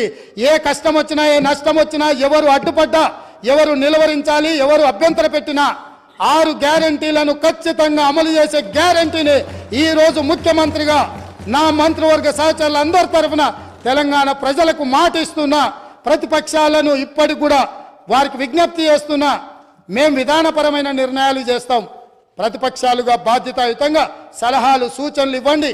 సహేతుకమైన సలహాలు సూచనలకు ఎప్పుడు కూడా మా మిత్రుడు ఎంఐఎం పార్టీ కావచ్చు, మా కమ్యూనిస్టు సోదరుడు కావచ్చు, భారతీయ జనతా పార్టీ సోదరులు కావచ్చు, ఈ రాష్ట్రాన్ని నిర్మించడంలో ఈ రాష్ట్రాన్ని అభివృద్ధి పదం వైపు నడిపించడంలో ఈ రాష్ట్రమే ప్రపంచంతో పోటీ పడే విధంగా ఈ తెలంగాణ రాష్ట్రాన్ని ప్రపంచంతోనే పోటీ పడే విధమైన సంక్షేమ అభివృద్ధి కార్యక్రమాలలో ముందుకు తీసుకెళ్లడానికి సహకరించే ప్రతి ఒక్కరిని అవకాశం ఇస్తాం. అదేవిధంగా ఇవాళ మీరు ఏదైతే మాట్లాడుతున్నారో ఈ సభలో కొంచెం ప్రిపేర్ అయి రాండి, చదువుకొని రాండి, అవగాహనతో రాండి, అంశాలను ప్రస్తావించండి. నా నూతన సభ్యులకు కూడా దాదాపుగా 50 మంది సభ్యులు మొదటిసారి ఎన్నికై సభలోకి వచ్చిండ్రు. వాళ్ళందరూ మనల్ని చూసి నేర్చుకోవాలి. ఎమ్మెల్యే పదవి అనేది తాత్కాలిక ఉద్యోగం కాదు, లేకపోతే ఎమ్మెల్యే పదవి అనేది కొంతకాలం ఉండి తర్వాత పోయేది కాదు. ప్రజా జీవితంలో ఎమ్మెల్యే అనేది ఒక బాధ్యత. మనం పాలకులం కాదు, మనం సేవకులము. పాలన చేయడానికి, అధికారం చెలాయించడానికి, నిరంకుశత్వాన్ని అమలు చేయడానికి మేము ఇక్కడికి రాలేదు.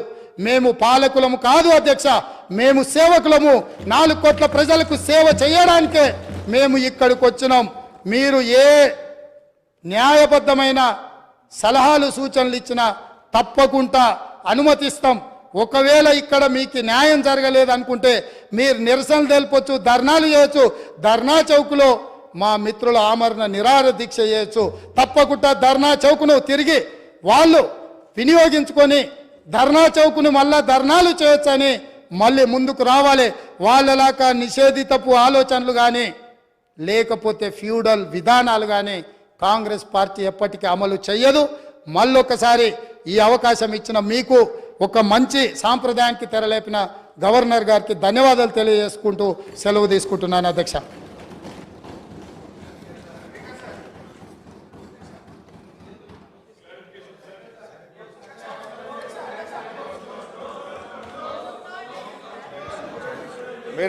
మీరు చాలా ప్రజాస్వామ్యంగా ఉంటారు కదా, నో అని ఎందుకంత భయపడుతున్నారు?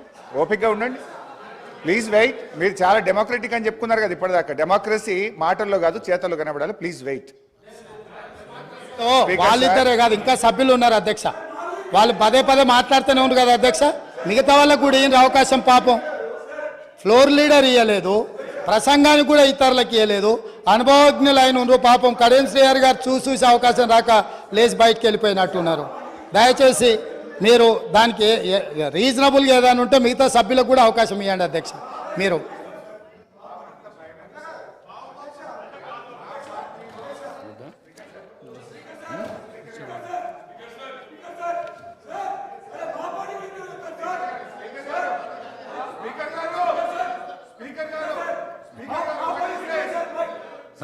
ప్రతి పార్టీ సభ్యుడికి ఒక్కరికి క్లారిఫికేషన్ కోసం అవకాశం ఇవ్వడం జరిగింది. అదే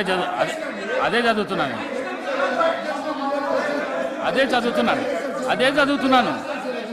మీరు మాటికి ముందు మీరు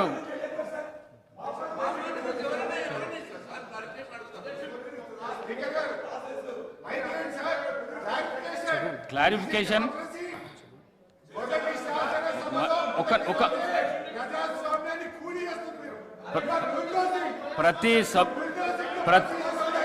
ప్రతి పార్టీ సభ్యుడికి ఒక్కరికి క్లారిఫికేషన్ అవకాశం ఇవ్వడం జరుగుతున్నది. దయచేసి క్లారిఫికేషన్ మాత్రమే అడగండి, స్పీచ్లు ఇవ్వద్దు. క్లారిఫికేషన్ మాట్లాడవలసిన బాధ్యత శ్రీ కేటీఆర్ పైన ఉన్నది. కేటీఆర్ గారు ఇవ్వండి, మీరు ఇవ్వండి. కేటీఆర్ గారు మీరు ప్లీజ్ ప్లీజ్ ప్లీజ్.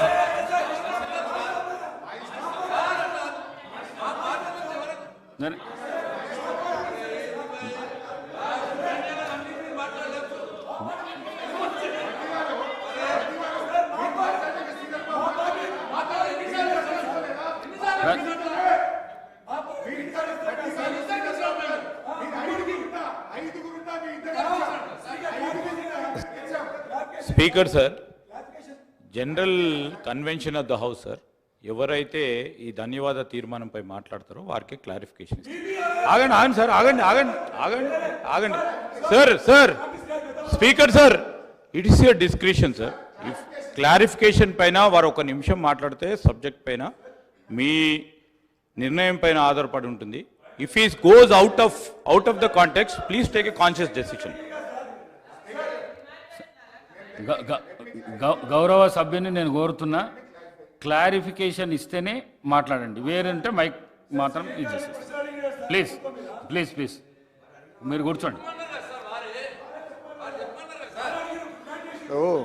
గౌరవనీయులు స్పీకర్ గారు, మీరంటే మాకు చాలా గౌరవము. సభా రికార్డులు ఒకసారి వెరిఫై చేయండి please. Verify the records of this house. ఆ రోజు 5 శాసనసభ్యులే కాంగ్రెస్ పార్టీకి ఇక్కడ ఉన్నా, భట్టి గారు గవర్నర్ ప్రసంగం మీద మాట్లాడినాక మళ్ళీ శ్రీధర్ బాబు గారు లేచి మైక్ అడిగితే కూడా క్లారిఫికేషన్లో 10 నిమిషాలు శ్రీధర్ బాబు గారికి ఇచ్చాం. అంటే ఆ రోజు నేను కూడా శాసనసభ వ్యవహారాల మంత్రిగా పనిచేశాను, వారు కూడా పనిచేసినారు. We are so democratic. 5 సభ్యులున్న భట్టి గారు గంటన్నర మాట్లాడినరు. తర్వాత శ్రీధర్ బాబు గారు 10 నిమిషాలు మాట్లాడితే కూడా క్లారిఫికేషన్లో సమయం ఇచ్చినటువంటి నేపథ్యం ఈ సభకున్నది. అయితే ఇప్పటిదాకా ముఖ్యమంత్రి గారు మేము చాలా ప్రజాస్వామ్యము, మేమేదో ఇనుప గోడలు పలగొట్టినాము, మేము ప్రతిపక్షాలకు ఎంత టైం అయినా ఇస్తామని మాట్లాడిండ్రు. ఇప్పుడు మాటలు కోటలు దాటుతున్నాయి కానీ చేతలు గడప దాటని పరిస్థితి. ఇది మొదటి సభ, మొదటి గవర్నర్ ప్రసంగము. ఇప్పుడే మీరు మా గొంతు నొక్కితే ఇక రేపు మాత్రం మీరు మాకు ఎట్లా న్యాయం చేస్తారని భావించాలి అధ్యక్ష. గౌరవనీయులు ముఖ్యమంత్రి గారు చాలా విషయాలను స్లీపింగ్ రిమార్క్స్ చేశారు. నేను మధ్యలో లేచి పాయింట్ ఆఫ్ ఆర్డర్ లేవనెత్తిన, క్లారిఫికేషన్ అడిగే ప్రయత్నం చేసిన. మీరేమన్నారు? ముఖ్యమంత్రి గారు సభానాయకుడు మాట్లాడిన తర్వాత మీకు క్లారిఫికేషన్ కు ఎంత సమయమైనా ఇస్తాము అన్నారు. నేను అప్పుడే పాయింట్ ఆఫ్ ఆర్డర్ లేవనెత్తితే కూడా మీరు కనీసం మా వైపు చూడకుండా వారు అయిపోయిన తర్వాత ఇస్తా అన్నారు. So he made lot of sleeping remarks. So I need to clarify, I need to set right the records. నేను వారిలాగా స్లీపింగ్ రిమార్క్స్ చేయదలుచుకోలేదు. మేము వారికి హుందాతనం లేకపోయినా, సభానాయకుడిగా వారు హుందాగా ఉండకపోయినా, ఒక సీనియర్ శాసనసభ్యుడిగా 7 సార్లు ఎమ్మెల్యేగా గెలిచి సభలో ఉన్న ఒక సభ్యుడిగా మేము బాధ్యతగానే మాట్లాడతాము. సభ యొక్క రికార్డును మేము సెటరైట్ చేసే ప్రయత్నం చేస్తే తప్ప వారిలాగా నేను రిమార్క్స్ చేయదలుచుకోలేదు. దయచేసి ఎందుకంటే వారు గంటన్నర సేపట్లో మా పార్టీ మీద మా పాలన మీద ఇష్టం వచ్చినట్టుగా మాట్లాడింది కనుక మినిమం 15 నిమిషాల సమయం ఇవ్వాలని మిమ్మల్ని కోరుతూ ఐఎమ్ స్టార్టింగ్. అధ్యక్ష, ఈరోజు నువ్వు ఎంత లేచినా నీకు మంత్రి పదవి రాదులే అన్న.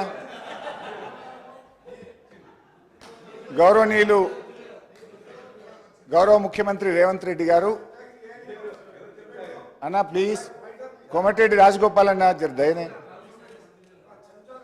ప్లీజ్ ప్లీజ్ దయ, మీ దయా అన్న, నేను చెంచానులే అన్న. ఇప్పుడు గౌరవనీయులు ముఖ్యమంత్రి గారు మాట్లాడుతూ వారి ప్రసంగం నేను చాలా జాగ్రత్తగా కూర్చొని విన్నాను అధ్యక్ష.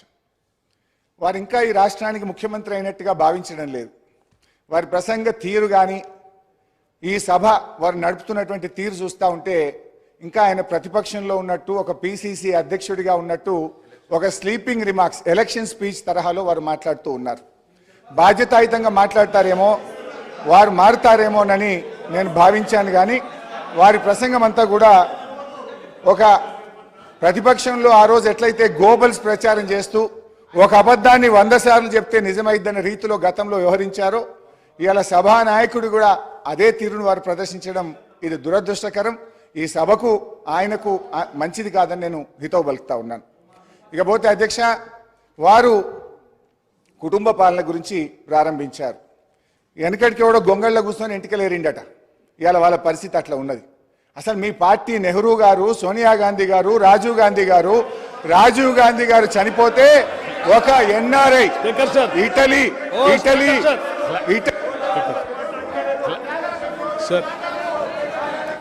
గౌరవ శాసనసభ్యులకు క్లారిఫికేషన్ మాత్రమే ఇవ్వండి. చర్చకు అవకాశం కలిగించకండి. చర్చకు అవకాశం కలిగించకండి. క్లారిఫికేషన్ ఇవ్వండి.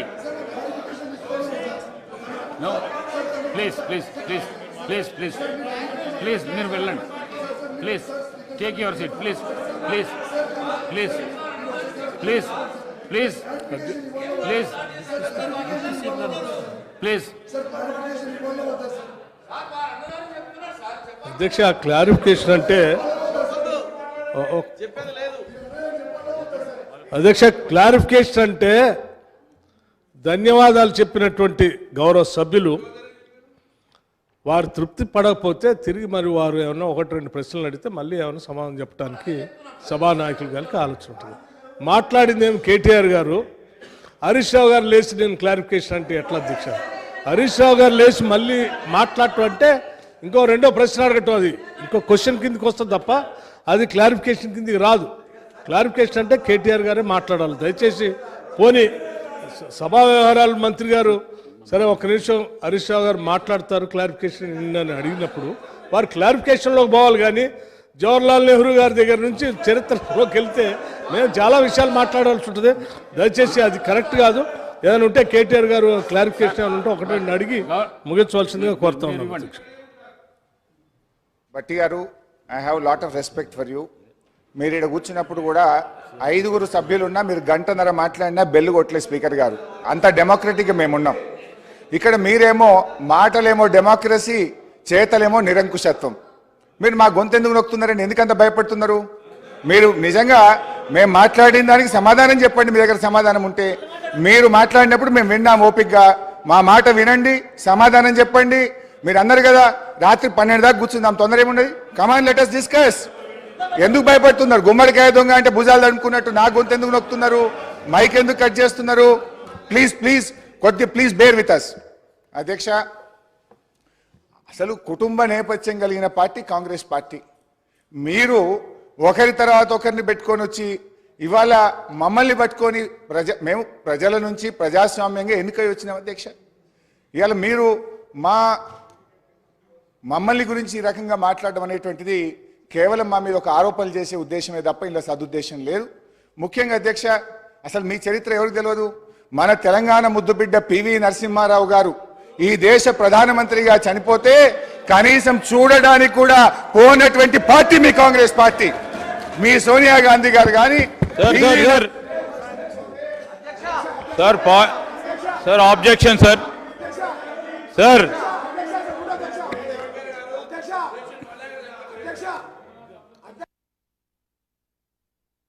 చర్చకు దారి తీయకండి, క్లారిఫికేషన్ అడగండి. మీరు మీకు అవకాశం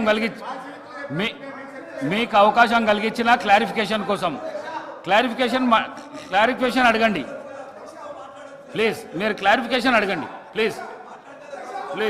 కూర్చోండి ప్లీజ్. స్పీకర్ సార్ మీరు ఆ చిట్టీలు విప్పు గారు చిట్టి తెస్తుండ్రు గొంతు కట్ చేయమని, ఇంకా మైక్ కట్ చేయమని అర్థమైతలేదా? సెక్రటరీ గారు చెవులో చెప్తుండు, విప్పు గారు చిట్టి తెస్తుండు, మా గొంతు కట్ చేయండి, మైక్ కట్ చేయండి, హరీష్ రావును మాట్లాడియకురికి, ఇంతే కదా. ఇక ఇది మీ ప్రజాస్వామ్యం. మీ ప్రజాస్వామ్యం ఏ పాటలో అర్థమైతలేదా ఏమి? అధ్యక్ష, ఆ రోజు పివి నరసింహారావు గారు చనిపోతే కనీసం ఈ దేశ ప్రధానమంత్రిగా పనిచేసిన మన తెలుగు బిడ్డ గుంటెడు జాగ కూడా అయ్యేటువంటి చరిత్ర మీ కాంగ్రెస్. అధ్యక్ష, ఇది మరీ అన్యాయం. వారికి గౌరవ సభ్యులు, సీనియర్ సభ్యులని వారికి క్లారిఫికేషన్ కోసం మైక్ ఇస్తే 2 సార్లు 3 సార్లు 4 సార్లు విజ్ఞప్తి చేశాం. వారు సభా వ్యవహారాల మంత్రి చేశారు, నేను చేశాను. క్లారిఫికేషన్ ఏదంటే అడగండి అన్నాం, అది వదిలిపెట్టారు. 2 సార్లు ఇస్తే రెండోసారి ఎక్కడికో పోయారు, మూడోసారి పివి నరసింహారావు గారి దగ్గర పోయారు. దయచేసి దిస్ ఈజ్ నాట్ కరెక్ట్ అధ్యక్ష. ఏమంటే క్లారిఫికేషన్ సంబంధించి ఏదైనా అడిగేది ఉంటే ఒకటి అడగండి, దాంతో ముగించండి. ఎక్కడికో మాత్రం పోవటం కరెక్ట్ కాదు. మీరు చాలా సీనియర్ సభ్యులు సార్, ఇప్పుడు క్లారిఫికేషన్ కు రండి. నేను ముఖ్యమంత్రి గారు ఎక్కడ ప్రసంగం రాసినో ఓపిక్గా 6 పేజీలు రాసుకున్నా. ఆయన ఎక్కడ స్టార్ట్ చేసిండో నేను అక్కడనే స్టార్ట్ చేసిన. 1 by 1 వారు చెప్పిన ప్రతిదానికి నేను క్లారిఫికేషన్ ఇవ్వదలుచుకున్నా, క్లారిఫికేషన్ అడగదలుచుకున్నా, క్లారిఫికేషన్ ఇవ్వదలుచుకున్నా. వారు మా మీద చేసిన ఆరోపణలకు మేము సమాధానం చెప్పాలి. వారు కొన్ని తప్పుడు విషయాలు చెప్పిండ్రు, దాన్ని సభ రికార్డులు సెటిలైట్ చేయాలి. కొన్ని విషయాలు వారిని స్పష్టత అడగాల్సిన అవసరం ఉంది. వారు స్టార్ట్ చేసింది మా మీద స్లీపింగ్ రిమార్క్స్తో స్టార్ట్ చేసింది కనుక నేను కూడా అక్కడి నుంచే స్టార్ట్ అయింది. అధ్యక్ష, దయచేసి ఒక 15 నిమిషాలు నా మైక్ కట్ చేయకండి. వారికి ఓపుకుంది. ముఖ్యమంత్రి గారు చాలా గొప్పగా చెప్పిండు, ఇది ప్రజాస్వామ్యము, ఎంతసేపు అన్న వాళ్ళు మాట్లాడని అన్నాడు, వాళ్ళని ఇక్కడి నుంచి పోనీ అన్నాడు. నేను కూడా ఆయన ఇక్కడి నుంచి పోనీయదలుచుకోలేదు. వాళ్ళు కూడా నా మాట వినాల్సిందే, వాళ్ళు కూడా ఇక్కడ కూర్చోవాల్సిందే. వాళ్ళ మాటల్లో నిజం ఉంటే, నిజాయితీ ఉంటే నా మైక్ కట్ చేయకుండా వినాలని కోరుతా ఉన్నా. మైక్ కట్ చేస్తే ప్రజలు గమనిస్తారు, వీళ్ళ అన్ని మాటలే వీళ్ళ చేతల్లో లేవు. నేతి బీరకాయలో నెయ్యి ఎంతుందో ఈ కాంగ్రెస్ పార్టీ పాలన మాటల్లో నిజమంతుందని ప్రజలు అనుకునే అవకాశం ఉంది. సో అందువల్ల 15 నిమిషాలు నా మైక్ కట్ చేయొద్దు. నా మాటలు వాళ్ళకి నిజాయితీ ఉంటే, వాళ్ళు చెప్పిన మాటలు నిజమైతే ఓపికగా వినమని చెప్పండి. అధ్యక్ష, let me start. Don't interrupt మీ.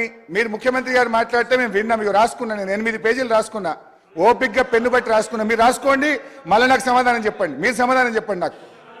అధ్యక్ష, అయితే అధ్యక్ష, కాంగ్రెస్ పార్టీ చరిత్ర, నేపథ్యం, కుటుంబం, ఇవాళ పివి నరసింహారావు గారిని అవమానపరిచినటువంటి చరిత్ర మన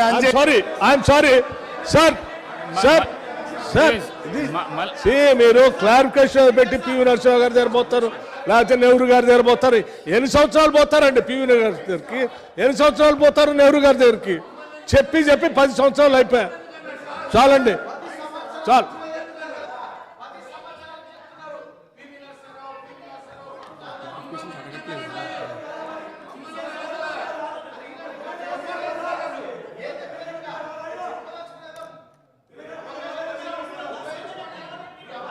చదివాలా?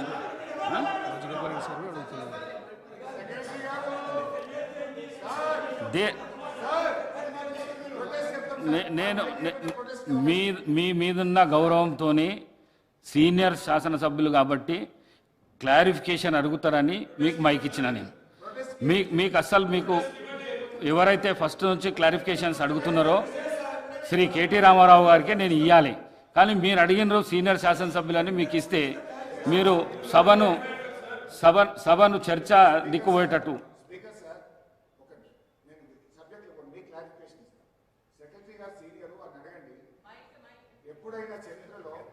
ప్రతిపక్షానికి గవర్నర్ ప్రసంగం మీద ఎప్పుడు 2 సభ్యులకు అవకాశం ఇచ్చింది ఈ సభ యొక్క సాంప్రదాయం ఉంది. ఫస్ట్ టైం మీరు ఈ సభలో ఒకరే మాట్లాడాలని చెప్పి కొత్త సాంప్రదాయం తెచ్చినారు. గతంలో ఎప్పుడైనా ప్రధాన ప్రతిపక్షం నుంచి 5 సభ్యులున్న కాంగ్రెస్ పార్టీకి కూడా 2 మాట్లాడే అవకాశం మేము ఇచ్చాం.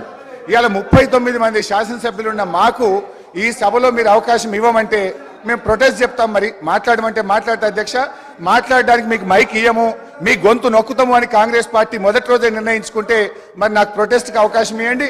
Let me protest and I will walk out from this house. మాట్లాడమంటారా, ప్రొటెస్ట్ చెప్పమంటారా? Protest is our right. Sir, sir. Protest is our right. You cannot deny Sir, that. I want to clarify, sir. I want to clarify and enlighten this house.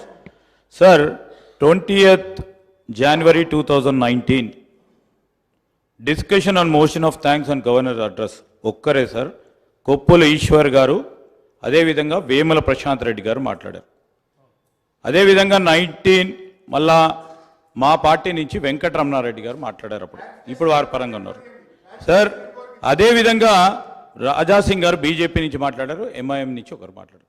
వాళ్ళ party నుంచి ఆ రోజు treasury benches నుంచి ఇద్దరు మాట్లాడితే ప్రతిపక్షాన్ని నుంచి అన్ని ప్రతిపక్ష పార్టీల నుంచి ఒక్కరే మాట్లాడారు sir. I just want to enlighten the house.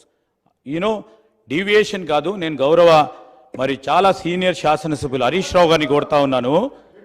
నేను ఈరోజు వారికి కూడా మనవి చేస్తూ ఉన్నాను, ఎందుకంటే ఇంతకుముందు మనవి చేశాను. లీడర్ ఆఫ్ ద హౌస్ కౌన్సిల్లో కూడా రిప్లై ఇచ్చేది ఉంది, అందుకోసమే వారిని కోరుతా ఉన్నాను. ఇంకా మీ ఈ అనేక అంశాలు కూడా, ఎందుకంటే హౌస్ సైనడే అయితలేదు. నెక్స్ట్ రేపో ఎల్లుండో ఆవలెల్లుండో స్పీకర్ గారు నిర్ణయం తీసుకున్న తర్వాత అర్జన్ అయిన తర్వాత మళ్ళీ తిరిగి మీరు మీకున్న డౌట్స్ కానీ మీకున్న చెప్పొచ్చు. నేను ఏం చెప్తాను, డిఫరెంట్ డిబేట్స్లో డిఫరెంట్ డిస్కషన్స్లో పాల్గొని మీ అని చెప్పిన ముఖ్యమంత్రి గారికి సమాధానం చెప్పే విధంగా ఉంటుంది.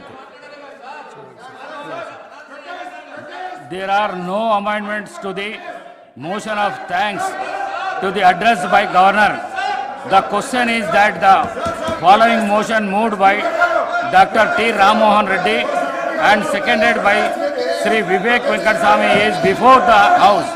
That address be presented to the governor as follows: that the members Telangana Legislative Assembly at first session are deeply grateful to the governor for the address which she has been pleased to deliver to the members of 3rd Telangana Legislative Assembly on 15/12/2023. Those who are for the motion, please say